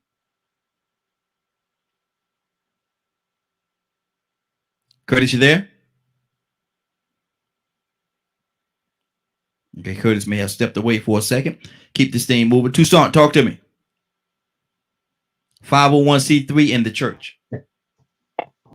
It's good if you do it right, and you better, because my previous, and I'll say this, I think I can say this, my previous pastor that recently retired a few years ago, he was also the auditor for the IRS. Mm-hmm. Wow. And he has arrested plenty of preachers and deacons behind 501c3. Wow. Because I promise you, it's helpful, it's necessary, especially if you want to help out in your community. But if you don't allocate those funds properly, my friend, you will go to jail. Mm-hmm. Mm. Oh yeah, I mean really, because it's like a for instance a grant, Mm-hmm. and these people with these PP loans, Yeah. or PP whatever they loan, don't use it the way you're supposed to do, and see what happened to you. Talk about you cut hair on the side. Okay, Mm-hmm. okay, Mm-hmm. you gonna cut hair on the side, but it's gonna be for free with the rest of the inmates. Mm-hmm. They have grown really long. So what I'm saying is, it's a good thing. 508. That's why it's used by some churches, and I agree with Lenny. There's some of these churches, like TJ, for instance, you have no idea. We have no idea of how much help that church or his ministry does in the community, Mm-hmm. because there's so much that's brought in. This man, I remember when he first started, he was a brilliant dude. Mm-hmm. And I said, who is this big, powerful preacher? Mm-hmm. But see now, in order to accomplish some of the other things other than preaching and writing books and this and that and the other, there's something that's offered by the government that some churches suffering right now because they don't want to utilize it, or they don't know how to utilize it, Mm-hmm. and they think it's just extra money. So they get into it not knowing that it's to help people. Yeah. Yeah. They think that it's to help them, and they get themselves in trouble. Caught up. Caught up. Toya with a T, good morning. How you doing this morning? Hello. Good morning. Good morning. How you doing? How you doing? Doing good. Doing good. It says 501c3 and the church. Is it a good thing or bad thing? Is can it be a trap? What do you say to that? It depends on the person. You know, they always put in new things in. You know, the certification is to make sure that it's a charitable organization, and anything that you do, even when it comes to taxes and open up a business, certain money you can't cross over certain money. And there are pastors that I know that don't have 501c's because you don't need it to have a church, Mm-hmm. and there are ones that are. And normally the ones that are, you know, they try to do, but the ones that I know that don't utilize it, I believe, seems like they're utilizing it to the best of their ability, but you know, there's just no tabs on it when it comes to buying personal items. You know what I mean? Just like a business. You know, Mm-hmm. you cannot intertwine personal with business or charity with business. Mm-hmm. You know, so it can be utilized. But there's this part of the 501c3 that we don't look at, right? According to that certification, let's say you go someplace and you raise $1.2 million. You're only responsible for giving back. I feel like it's 30% of that. Mm-hmm. Okay, so you only have to give like 30% of whatever it is, 500,000, 5 million, whatever, back to whatever charitable organization you know you're representing or whoever you're doing. You know what I mean? So there are still some opportunities for people to reap financial reward with 501c3. You know, we humans. Mm-hmm. You put one trap in place, we're going to find a way around. But when it comes to the church, oftentimes it's not meant for the pastor to find a way around. So, you know, most pastors that I know, Yeah, it is for the opportunity to be able to utilize those funds for some of their personal gain. You know, sometimes they don't have salaries. But I think it's up to the individual church, because it's not going to stop you from being a church, and it's not going to stop you from getting an income. You know, you don't get a check with a 501c3. Yeah. You just get the opportunity to not pay taxes, to get connected to individuals who will give you thousands of dollars and not be responsible for anything on it, you know, but it can't be misused, just like with anything else. So, you know, whenever you're picking a leader, it's kind of hard to see the right things that they're doing, but just because they have a jet don't mean that they're doing anything illegal. I mean, I get it, but sometimes that 501c3 thing can be so tricky to where he can still get a jet because he's still only responsible to get back 30% of it. So depends on the pastor. Exactly. Rico, talk to me, brother. I agree with pretty much everything everybody's saying. You know, I mean, you know, you ask, is it good or bad? I'm gonna say all of the above. You know, you know, some of these questions really have a basic answer to them, and most of them will be all of the above, because when you throw the human factor into it, you're gonna get different results depending on how a person utilizes whatever power they have. You know, so when you say, is it a good thing? It's an awesome thing, and if anything, you would figure the church would be the most, I'm gonna say, credible organization that should get 501(c)(3). You get what I'm saying? You would think that if anybody deserved to get them, they should be the ones that would get them, because of what the purpose of the church is. All right. And so, you know, I look at that end of it, and I think about going back to what we were saying about, well, what I said earlier about what would Jesus do. You know, you would think with that 501(c)(3), they are out there to sort of do the Lord's work.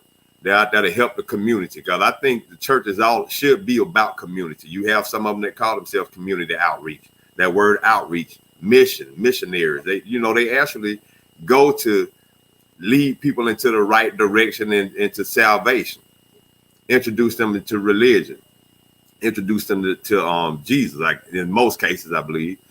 But I think about Farrakhan. Like Farrakhan, he loves Jesus. You know, a lot of people on the outside looking in would think that Farrakhan doesn't believe in Jesus, think Jesus doesn't exist, when Farrakhan would be the first person to tell you that we should be Christ-like. Christ-like. Now, when I say being Christ-like, I'm still expecting out that church and out that pastor. I ain't expecting them to heal people. I ain't expecting them to perform miracles, walk on water, or rise from the dead. I'm expecting them to do whatever they can do to be as much like him as possible.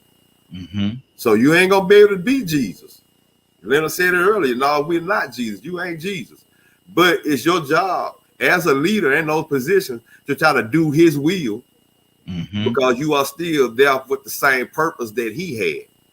So, you know, I believe it's a good thing on the outside looking in, because these are the people that they're trying to get the sheep. You know what I mean? You know, if you're trying to get the sheep needs to be aware of where they're going, or they could be misled to a Jim Jones. I got a friend right now that's writing a book. I am the daughter of a narcissistic pastor. So when I met this woman, she was trying to convert me to religion because she saw what my heart was. She was like, you know what? She said the same thing you said. You got a preacher in you. You got a preacher in you. And so we would start having these religious debates and about God. And I was telling you, I believe in God, but I'm just not, you know, I just don't gravitate toward religion like that. You know what I'm saying? And she was heavy into it. And little by little, something happened.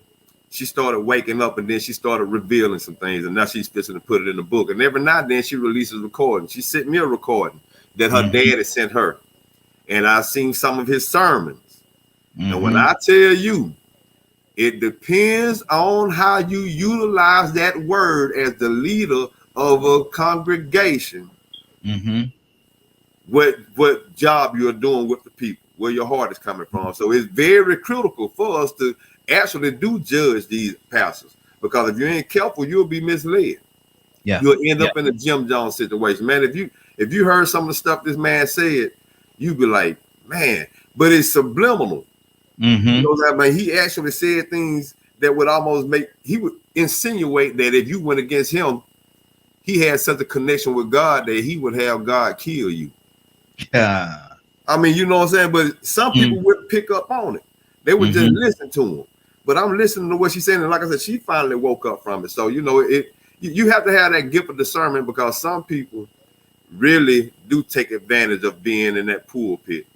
You know, when we speak of missionaries, that was so benevolent for the missionaries to go to Hawaii like they did. And one of the missionaries was Bob Dole's grandfather, great-grandfather. Bob Dole. Yeah. One of the owners and founders of, I mean, not founders, but from the founders of the Dole Fruit Company. Yeah. The same people that went and took Hawaii after they received them initially as missionaries. So they went to Hawaii to teach the people of the kingdom of Hawaii that had their own government and nation about Jesus. And they started teaching them about prosperity. And then the grandchildren became entitled. The grandchildren of those missionaries, they weren't now to be missionaries no more, but they were beneficiaries. They became entitled, and they felt like, well, you know what? I see more worth and value in all this land that they got with these fruits, that I think we need to just come and take them over, because they're not utilizing it. They're not taking advantage of the financial or prosperous wealth that they could get from selling this fruit. We could produce so much more. So what we're going to do, we're going to send us a ship over here, blindside y'all, make y'all sign over everything to us, and now y'all don't exist no more. Y'all belong to the United States. And all that happened because it was introduced from a missionary point of view. Just think what it trickled to. These people came in good standings. They came with a good heart to teach people about Jesus and to bring them to God. And the grandchildren it started declining to the point to where they went and found it more profitable and started taking these people resources. Now Hawaii belongs to the United States, and Bob Dole is rich just because he's a Dole. I'm gonna read something to you, and this is back 1951 is what it's saying here. But he told us about the Dole plantation and told us we better not steal a pineapple, because they got these big fields over there. Better not steal a pineapple. The fine for stealing a pineapple in 1951. You go out there in the pineapple field. I've seen them all the time because I lived in Hawaii for a minute. You go out there and you go down. It's a road. It's a road that you go down, and both sides it's just full of pineapples. Both sides. You know, it's like that. The fine for stealing a pineapple in 1951 was $500. Now, of course, we never steal pineapples, steal anything. But you have to understand, in 1951, they will charge you if you go out there and steal one pineapple, just one pineapple. They'll charge you $500 for one pineapple. And see, that's crazy if you think about it, because had it not been for the word of Jesus and the word of God and those ambitions to go over there under those good intentions, they wouldn't have never even been in Hawaii and seen that they had this abundance and this opulence of fruit that later on the grandchildren felt entitled enough to say, well, you know what? Over your sacred land and over religion and over Jesus, we're going to throw that out the window, because now business comes first. Exactly. We're going to throw integrity on out the window. We're going to take y'all dominion from y'all and make y'all belong to us, because we feel like it's too many resources over here going to worse, and somebody need to be making this good money and taking advantage of it. See, Jesus is here I think Jesus came to take away some of that advantage that people abuse. Good deal. Captain Leonard, what's on your heart, brother? Talk to me. 501c and the church. I know you got a background in dealing with things of that nature, man. So what are the pros and the cons of the church having a 501c3? Well, first of all, 501c3 is your choice. You can choose to be a 501c3 church if you would like to. But usually people don't choose that if they have ulterior motives for how they're going to conduct their business. The 501c3 is the state determination of your business entity. That's what the 501c3 is. And one is to alleviate you from the burden of paying taxes, because you have dedicated your revenues, supposedly, to what charity, what we consider charity. Mm-hmm. And because we live in a state that believes in charity, is the reason why we have the 501c3 process. People give to charities in large amounts for the exact advantage to get tax. You can write off that thing if you give some of your wealth and transfer it to these 501c3s. And so it all works together for that purpose, to set up a designation to take advantages of the resources that the government provides to certain types of organizations. 501c3s are just not churches either. There are some things, business entities that are created solely for educational purposes and things of that nature that can be designated as 501c3s. We know social organizations are dedicated as 501c3s. So that's just the government's way of providing charity. So if you choose to do that and how you choose to run that, know the rules. I set 501c3s up for people. I find out, I consult with them about what is their purpose. Why do they think they want to be a 501c3? Okay, let's get it done. Long as I know what your purpose is. But like, say, for instance, I tell any organization, are you going to be involved in politics? Then you might want to go with 501c4 instead. Okay, so these are just gate bridges with the government and its nonprofit beliefs and things. It's an ideology of our government to provide for charitable organizations. You can go to certain people in certain states and places that don't believe in that at all, and they don't have these programs in some countries. They don't have program in some countries. It's up to the church to provide for the poor, period. There, some people are set up to free, like, say, for instance, I know, like, in places like India or what have you, temples are set up to feed the poor, whether thousands come or 2 or 3 come. There's always a meal there for it, because remember, the church is really a safe haven and a place for the indigent and those people in need to come. That's the mission. So but still, you have to say there are some people that don't need money, but they come for spiritual support and things like that, of that nature. So, I don't take things out of their context, make them what I want to be, and then vomit out something that is to be contested by someone else. Exactly. That's good. That's good. Now, this is Black Friday, so we jump all over the place with different conversation. I love to be able to do that. So right now, I'm Rico. What's on your heart, brother? Topic you want to talk about? Give me something. Man, I was really tripping yesterday. I was watching that Ahmaud Arbery trial, man, and Roddy, I can't remember what his last name, Roddy Wayne or whatever, and like the one that was driving behind them, they tried to pretend that he wasn't with them and recorded it.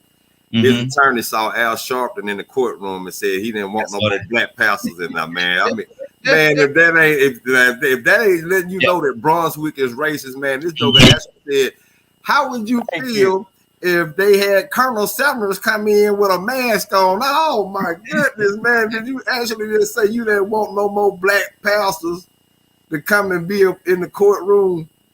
And man, I'm like, man, look, man. Them people got to go, bro. Man, you know what?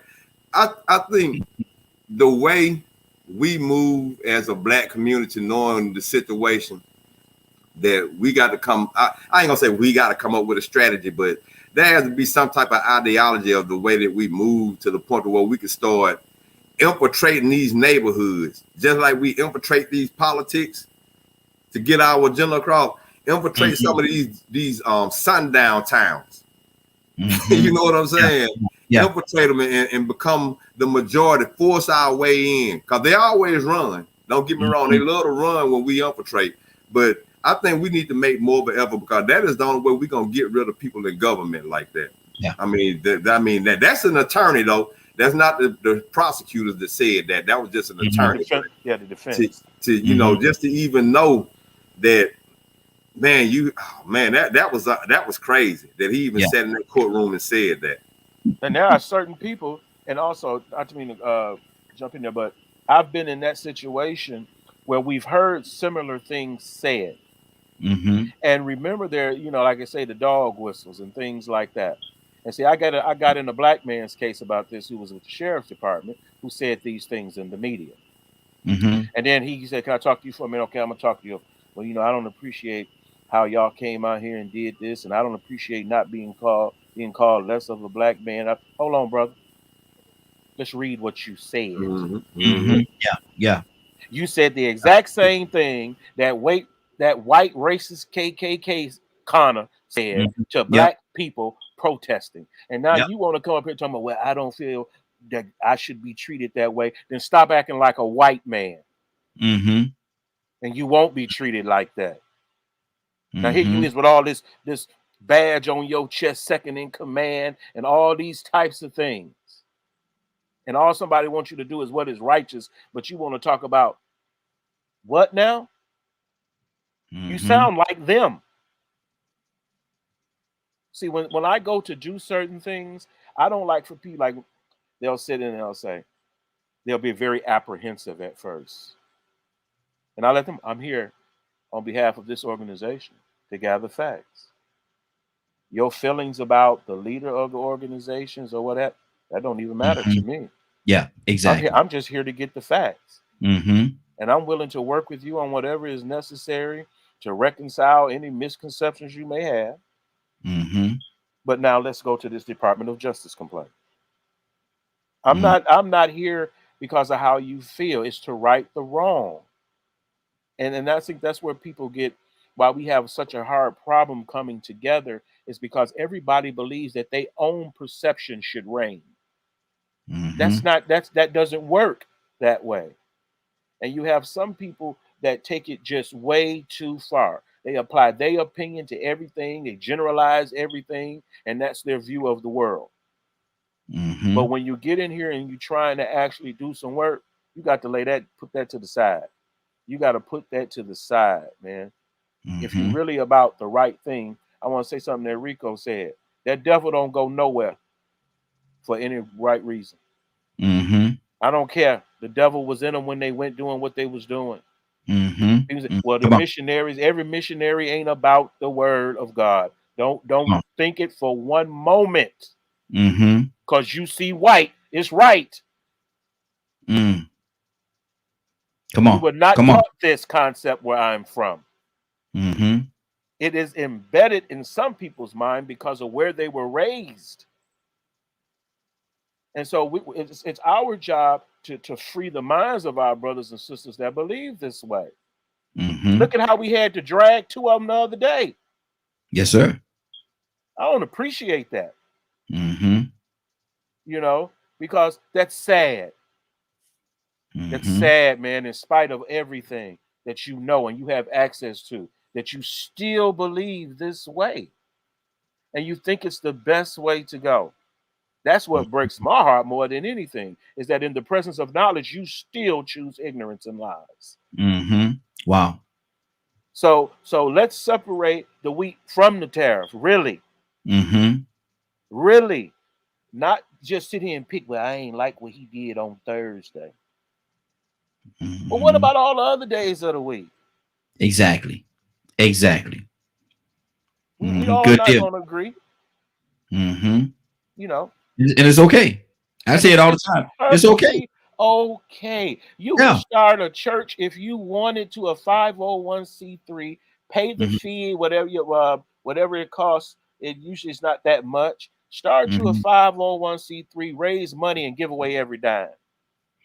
Now, how typically, just for the listeners, how much is it for a 501c3 typically? Well, basically, you go with your regular state fees, whatever. It's a federal designation. Remember, the 501c3 is a federal designation of tax exemption. So I'm thinking that it may be around. Anywhere from 600 to 800.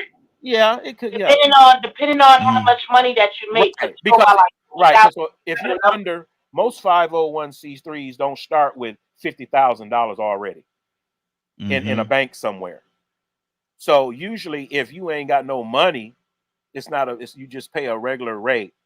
But now they're going to question if you coming in with 50, you can pay it as low as $325. Right. That's what I paid for mine. Yeah.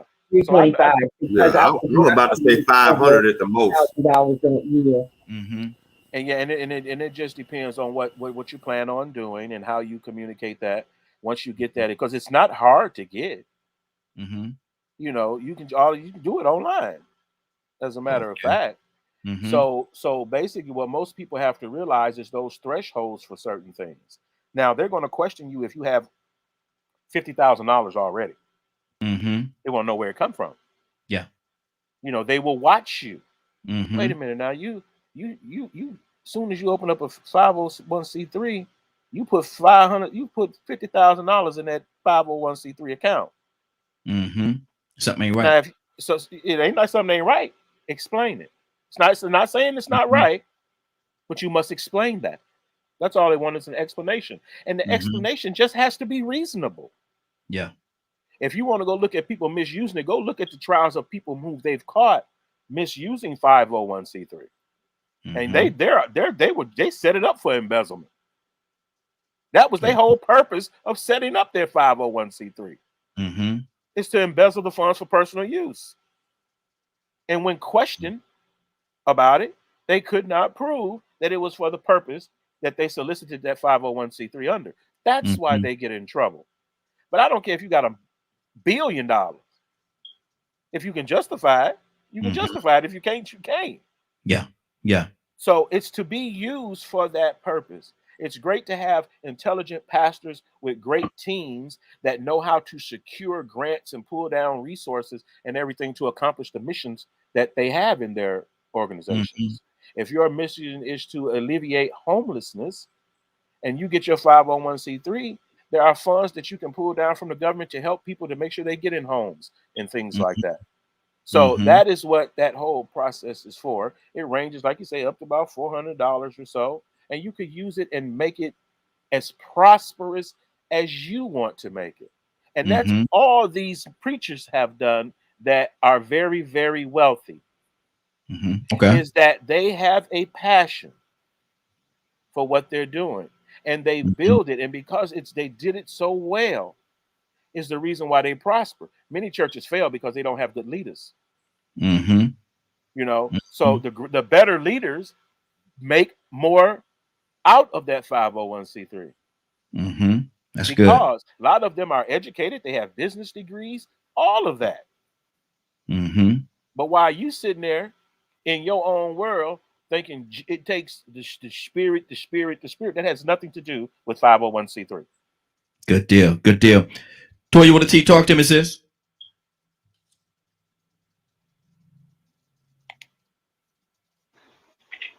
Yep, I'm with them. Absolutely, man. Everybody said everything right. But yeah, no, it's amazing how if you don't experience something, you don't think it exists. Oh no, sexual harassment with men. There's no toxic masculine culture because you've never been across a man that disrespected you. You know, we had a conversation, I think that was yesterday, where they said everybody's been touched by black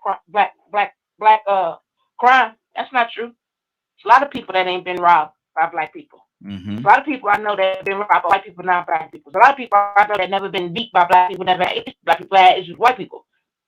You know what I mean? So it's like when we haven't gone through it, we haven't experienced it, we don't know nobody. We like to think that the whole world operates like that.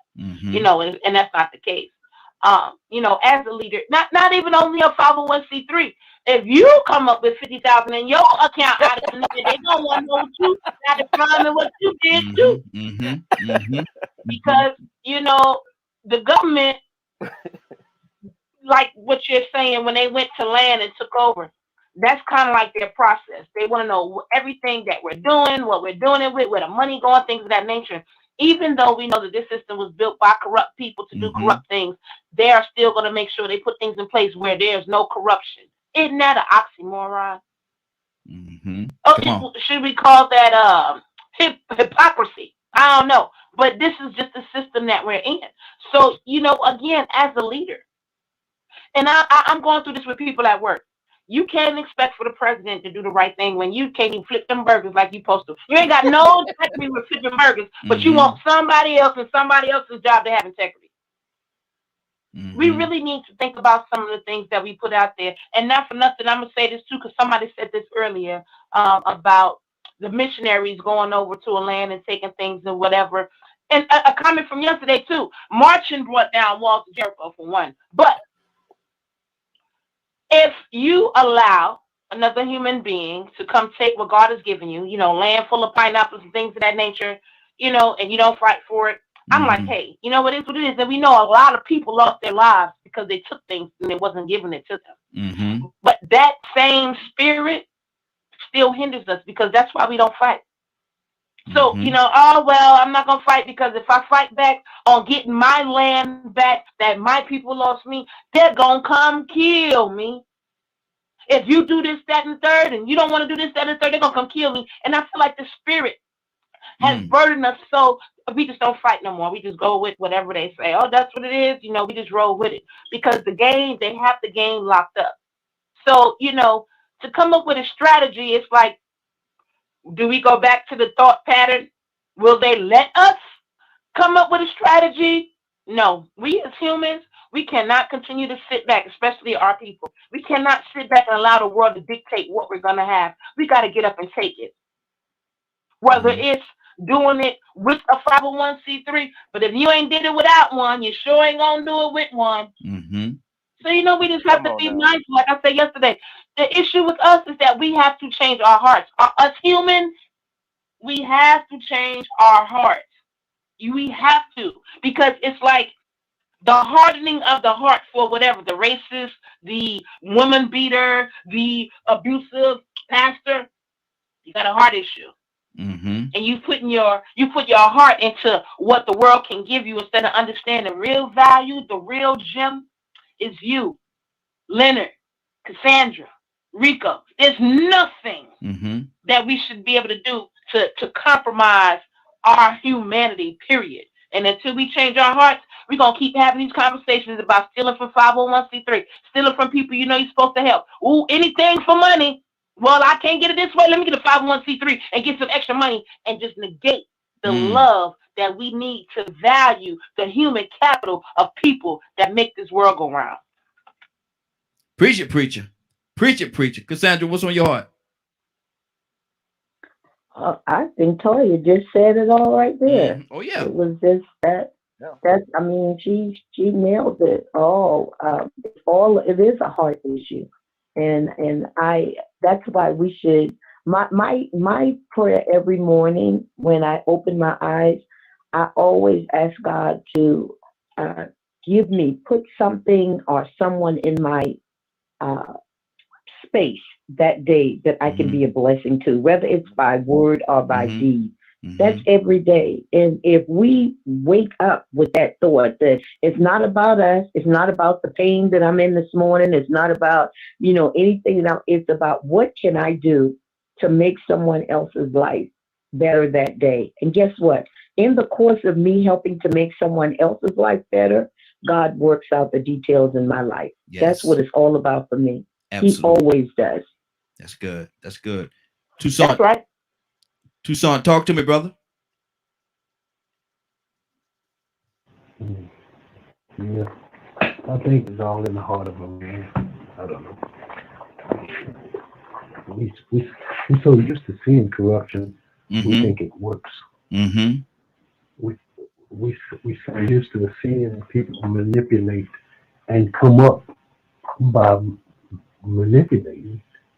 We try it, and it don't work for everybody. And so it has crept its way into ministry. And ministry has taken a side. This is the real purpose. I don't know. But I think that we just need to go back to basics. I don't care if you have a full one or $1 billion of your own money. If you don't have a good heart, none of it's going to do anybody else no good but you.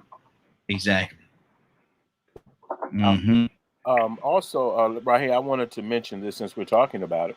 I'm not sure how many people I know Cassandra's familiar with the Concerned Black Clergy. And so, as an activist organization, we participate with the Concerned Black Clergy to the point to know we want to know what your agenda is and how we can be a part as well and work together. So I always tell people, if you really want to know what the preachers are concerned about, see if there's a ministerial alliance in your area. Mm-hmm. See, this is one of the things that are very important. You assume that just because they got Christian churches that they associate with one another. Mm-hmm. I'm not sure if that's true everywhere, but I remember even as a little boy, there was a ministerial alliance where all the ministers in the community, they met. It was an organization. Mm-hmm. And so even here, I've went several times to everybody goes to the CBC meeting. It's a public meeting that people go to, whether you're from a university or whatever. It's to run your agenda past the clergy. Mm-hmm. And so you would think it's not when you go there that everybody agrees on everything. And man, they get down in the meetings. Yeah. Yeah. And then you have to go sometime and find out. Oh, excuse me. I'm so sorry. Mm-hmm. And that's what I tell people. Go see first before you make an accusation. Mm-hmm. See if there's a ministerial alliance in your area. Yes. And that is how you're going to find out just how close-knit that presence is in that community. Mm-hmm. And what they're doing. There may be ministers that are there looking for outreach projects that they can be a part of in the community and things like that. But if you don't bring it to them, don't assume that they automatically on the same page you on. Go to them and present what you have and let them decide as a collective what they will do. And we've benefited a lot from that as an activist community here in the city of in Atlanta, because we got the Concerned Black Clergy. Mm-hmm. And you've got to be familiar with the McDonald's and Timothy McDonald, Pastor First Iconium, Brother Austin. Man, I just learned so much from him and how he dedicates the work of his church and everything to the community. That's what they do. Mm-hmm. These are activists, preachers, and pastors. Now, them other ones, some of them they ain't a part of it, and they don't even come to the meeting because that's not their thing. Mm-hmm. But those churches and pastors that want to be involved, they come there and they join with other pastors to come up with an outreach to make stands against things that are going on. So, like I said, if we get rid of, first of all, that bitterness, we, come to Jesus on that bitterness. Mm-hmm. Go find out what's going on instead of just making a generalization. Mm-hmm. A lot of people doing a lot of stuff, and they may not be doing it the way you want it done. But then again, you know how we like to be chiefs instead of Indians. Exactly. I'm going to try something with Rico here. I asked him for permission. He told me I could do it. So, and we probably gonna do this. I'll pick somebody different every Friday, and see how this thing work out. But Rico, I want you to come up with two things. A total of three things. Two of them gonna be absolutely true. One of them gonna be something that you just fabricated out of your mind somewhere, and we have to decide which. We have to find the fabrication. I've seen this before, man. On a little, I guess it was a meme or a little video clip when somebody did that. So you said three things. Yeah, three things. Two things, and it got to be something that we don't know about you. Got to be something that we don't know, and we got to figure out which one is not true. So tell me. I don't told y'all so much about me, man. It ain't too much I'm gonna be able to lie to you about. Oh man, let me see. Let me see. I'm gonna let you think about that for a second. I'm gonna go to Cassandra, then we're gonna come back to you. All right. Write it down so you don't forget it now. Okay, Cassandra, what is it? This is Black Friday, Black Conversations. What is you like to talk about today?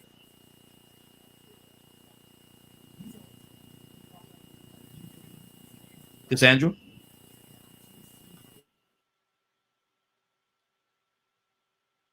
Cassandra, we can't hear you. Are you there? Toya with a T, you there?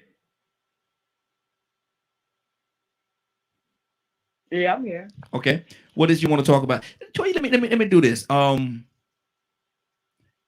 What do you think? I ain't doing no lying. If you're the judge, if somebody's finna die, I'm not finna be making up no Israelites. Now I'm gonna need them when I need them. But Toya, let me ask, what is the state of our young people today? Are they focused, Toya? Oh, bless their hearts, bless their hearts. These babies, they're so lost. They're so lost. They haven't like learned anything. It's crazy. For some of these young kids, I cannot believe it. So many of them are homeless. So many of them have been left misguided. Some of them are out here fending out here on their own, man, with no. I mean, when I tell you, ain't nobody tell them the basic. Well, boy or girl, go find you a job, stay there, be to work on time, this, that, and third, woo, woo, woo, woo, woo. Like literally at work, and God does everything for a reason. Well, Miss Toya, what do you think I should do with this? Miss Toya, it's like, well, baby, why you don't know? And they'd be like, it don't even matter, honey. Either you don't know, you don't care. Well, let me tell you something. This, that, and third, this, that, and third. And it's a constant. Like the other day, I asked somebody something. She was like, yes, Mom. But it's just like, we just let them grow. We didn't give them the meat and potatoes. Oh, well, you're 18. You should know how to make a doctor's appointment, but you've been making a doctor's appointment for the whole 18 years. Now they're 18. It's like, oh yeah, just go be an adult. But how? They're missing so many basic steps of adulthood in this transition that our generation, they were on us, being on time, looking like you something because it's your reputation, paying attention to what's going on in school, then, dreams and goals and, some kind of path to go down. And, this is where we're trying to lead you. And if you go off path, that's on you. These kids right now, they're yearning for stern, what's the word? Like, no, somebody that's trying to get them to do something for what's best for them, and no ill intent. I can't think of the name right now. Think of the word I'm trying to say right now. But no ill will or intent behind trying to make them do the right thing. No ill will or intent of trying to force them to do something, and explaining to them the why you doing it instead of just doing it. Like it's really scary. Well, hold on, Toya. Back in the day now, grown folk, you say do it because I said so. Because I said so. I was just going to say that. I was going to say that. Now this generation, but see, listen, we had basics too. We had a lot of basics that help us be like, okay, well, do it. These babies don't know nothing. So you can't just tell them to do something without them asking why, because they don't know the basics. They don't know I guess the collarbone connected to the shoulder bone type. You know what I'm saying? And it's just like, oh, that's what it's like. Well, why? Like they don't even know anatomy, to be knowing like, well, what's the collarbone? Like they have really missed some basic steps, and they really need leadership. At these jobs, people don't care. Listen, these kids need leadership. They're just doing what they used to doing. Nobody wanted to be bothered with them. Oh, just go ahead and leave me alone. Just go do what you want to do. But if you just take the time, man, to care about them and show them you can't put your foot down, you're going to do this because this was best for you. You ain't going to be doing what you want to do. Oh, man, you'd be surprised how they can't.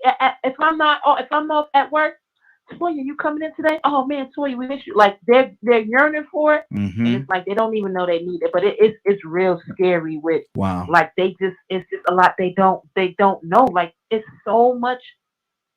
It's wild. It's wild. So I'm saying, if y'all out there, y'all see a young person, grab a knucklehead by the toe.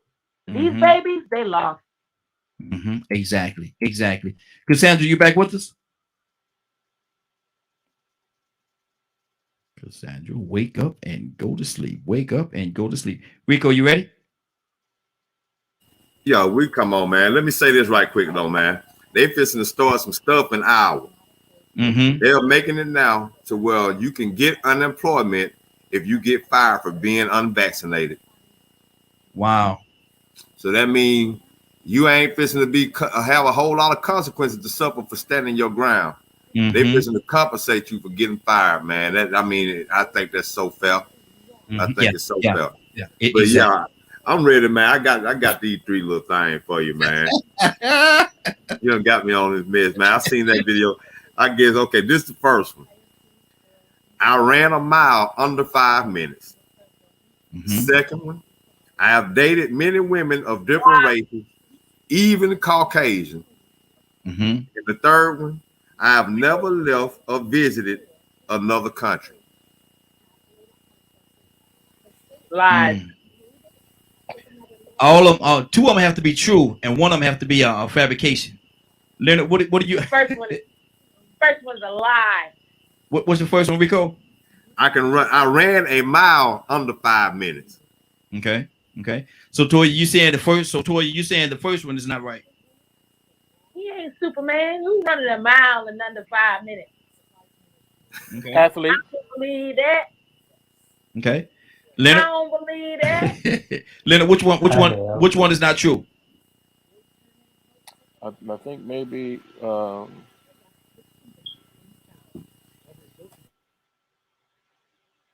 I think maybe the last one. I think what's that out of the country one? You muted, Rico. You muted. I've never visited another country. I don't ever remember hearing him ever speak of going to another country, but I know he was athletic. Mm-hmm. And I know that most average runners can run the 7-minute mile. So a good runner, a fast guy with a lot of endurance could do that 4.5, 5-minute mile. Mm-hmm. So I think he still walk every day and all that type of stuff. So he probably was a good runner. So you picking number 3? So I'm thinking maybe the last one because I ain't never heard him speak of it before. Okay. Toussaint? So who we talking about? Rico. Rico. Uh-huh. Rico, the only thing that I think Rico hadn't done is visited another country. And I believe he can run a 5-minute mile because I have. Mm-hmm. Right, runners can do it. And you think he's dated? Oh, he's dated every other. yeah. Okay. Player. I'm sorry. So you think it's number 3? Yeah. Okay. Cassandra, are you there? Yes. Yes. Which one? Rico is giving us give us three things. 2 of them are true, and 1 of them is not true. Which one do you think is not true? I didn't hear it. Okay, Rico. All right. The first thing is I ran a mile under 5 minutes. The second one is I have dated many women of different races, even Caucasian. And then the third one is I have never visited another country. Number 1. Number 1 is not true. Yeah. Okay. All right. I think everybody has said what they believe. Rico. Hey, Toya and Cassandra got it right, man. I ain't never ran a mile under 5 minutes. 7 or 8. Hey, I get tired on the third lap, and I have to walk that last one. I like short bursts.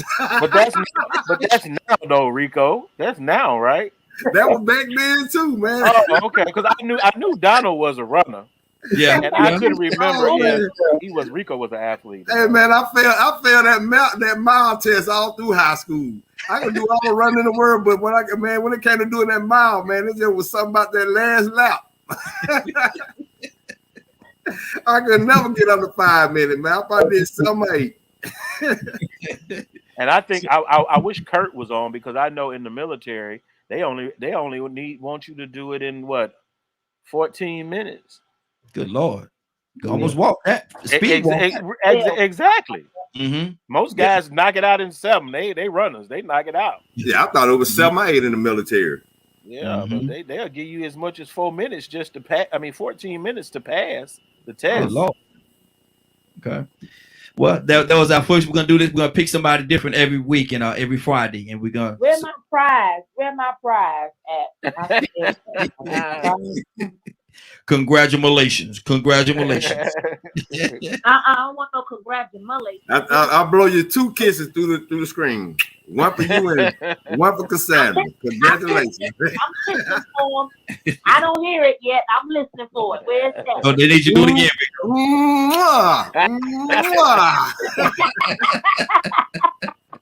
Wow. That's priceless. You can't put a price on love, man. There you go. There you go. Rico, what's going on at 3 o'clock today, sir? If you missed today's show and would like to see it in its entirety, you can tune in at 3 o'clock Eastern Standard Time on www.dklmediagroup.com. Good deal. Good deal. Cassandra, can you pray us out? That's your prize today, Cassandra. I'm eating. I'm eating. Did you bless the food? Yeah. Will that cover it? No. Toya, pray us out. That's your prize.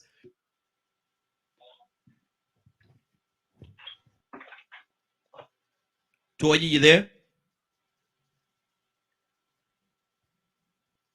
See, the women don't want to pray today, Leonard. What's wrong with the women, man? The women don't want to get down. One of the women to pray. Yeah, you see that? I see that at the bottom down there with Leonard put. That's an icebreaker. Yeah. He's been blowing them kisses with an icebreaker, y'all. Now, Toya, you there? Lord Jesus, she don't want to pray. Lord Jesus, she don't want to pray. Oh, Lord Jesus, hallelujah. You said you need me to pray? Yes, ma'am. I'm sorry, I had walked in the bathroom. Oh, sure, absolutely, all right. You wash your hands? I want to thank you for the...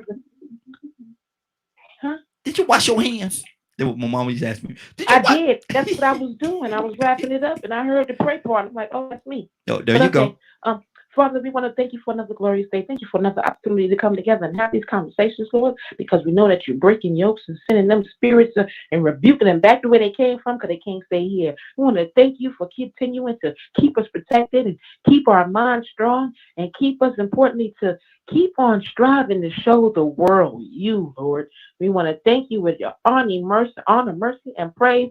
And want to ask you to continue to allow us to be your representatives as we move this world forward. In Jesus' name, amen. Amen. Amen. Been a great broadcast. I want to thank Amen. I want to thank everybody for joining us. And more than that, I want to thank you for allowing DKM Media Group and Associates and the Morning Glow for being a part of your morning. Hold on, before I get out of here, Tucson.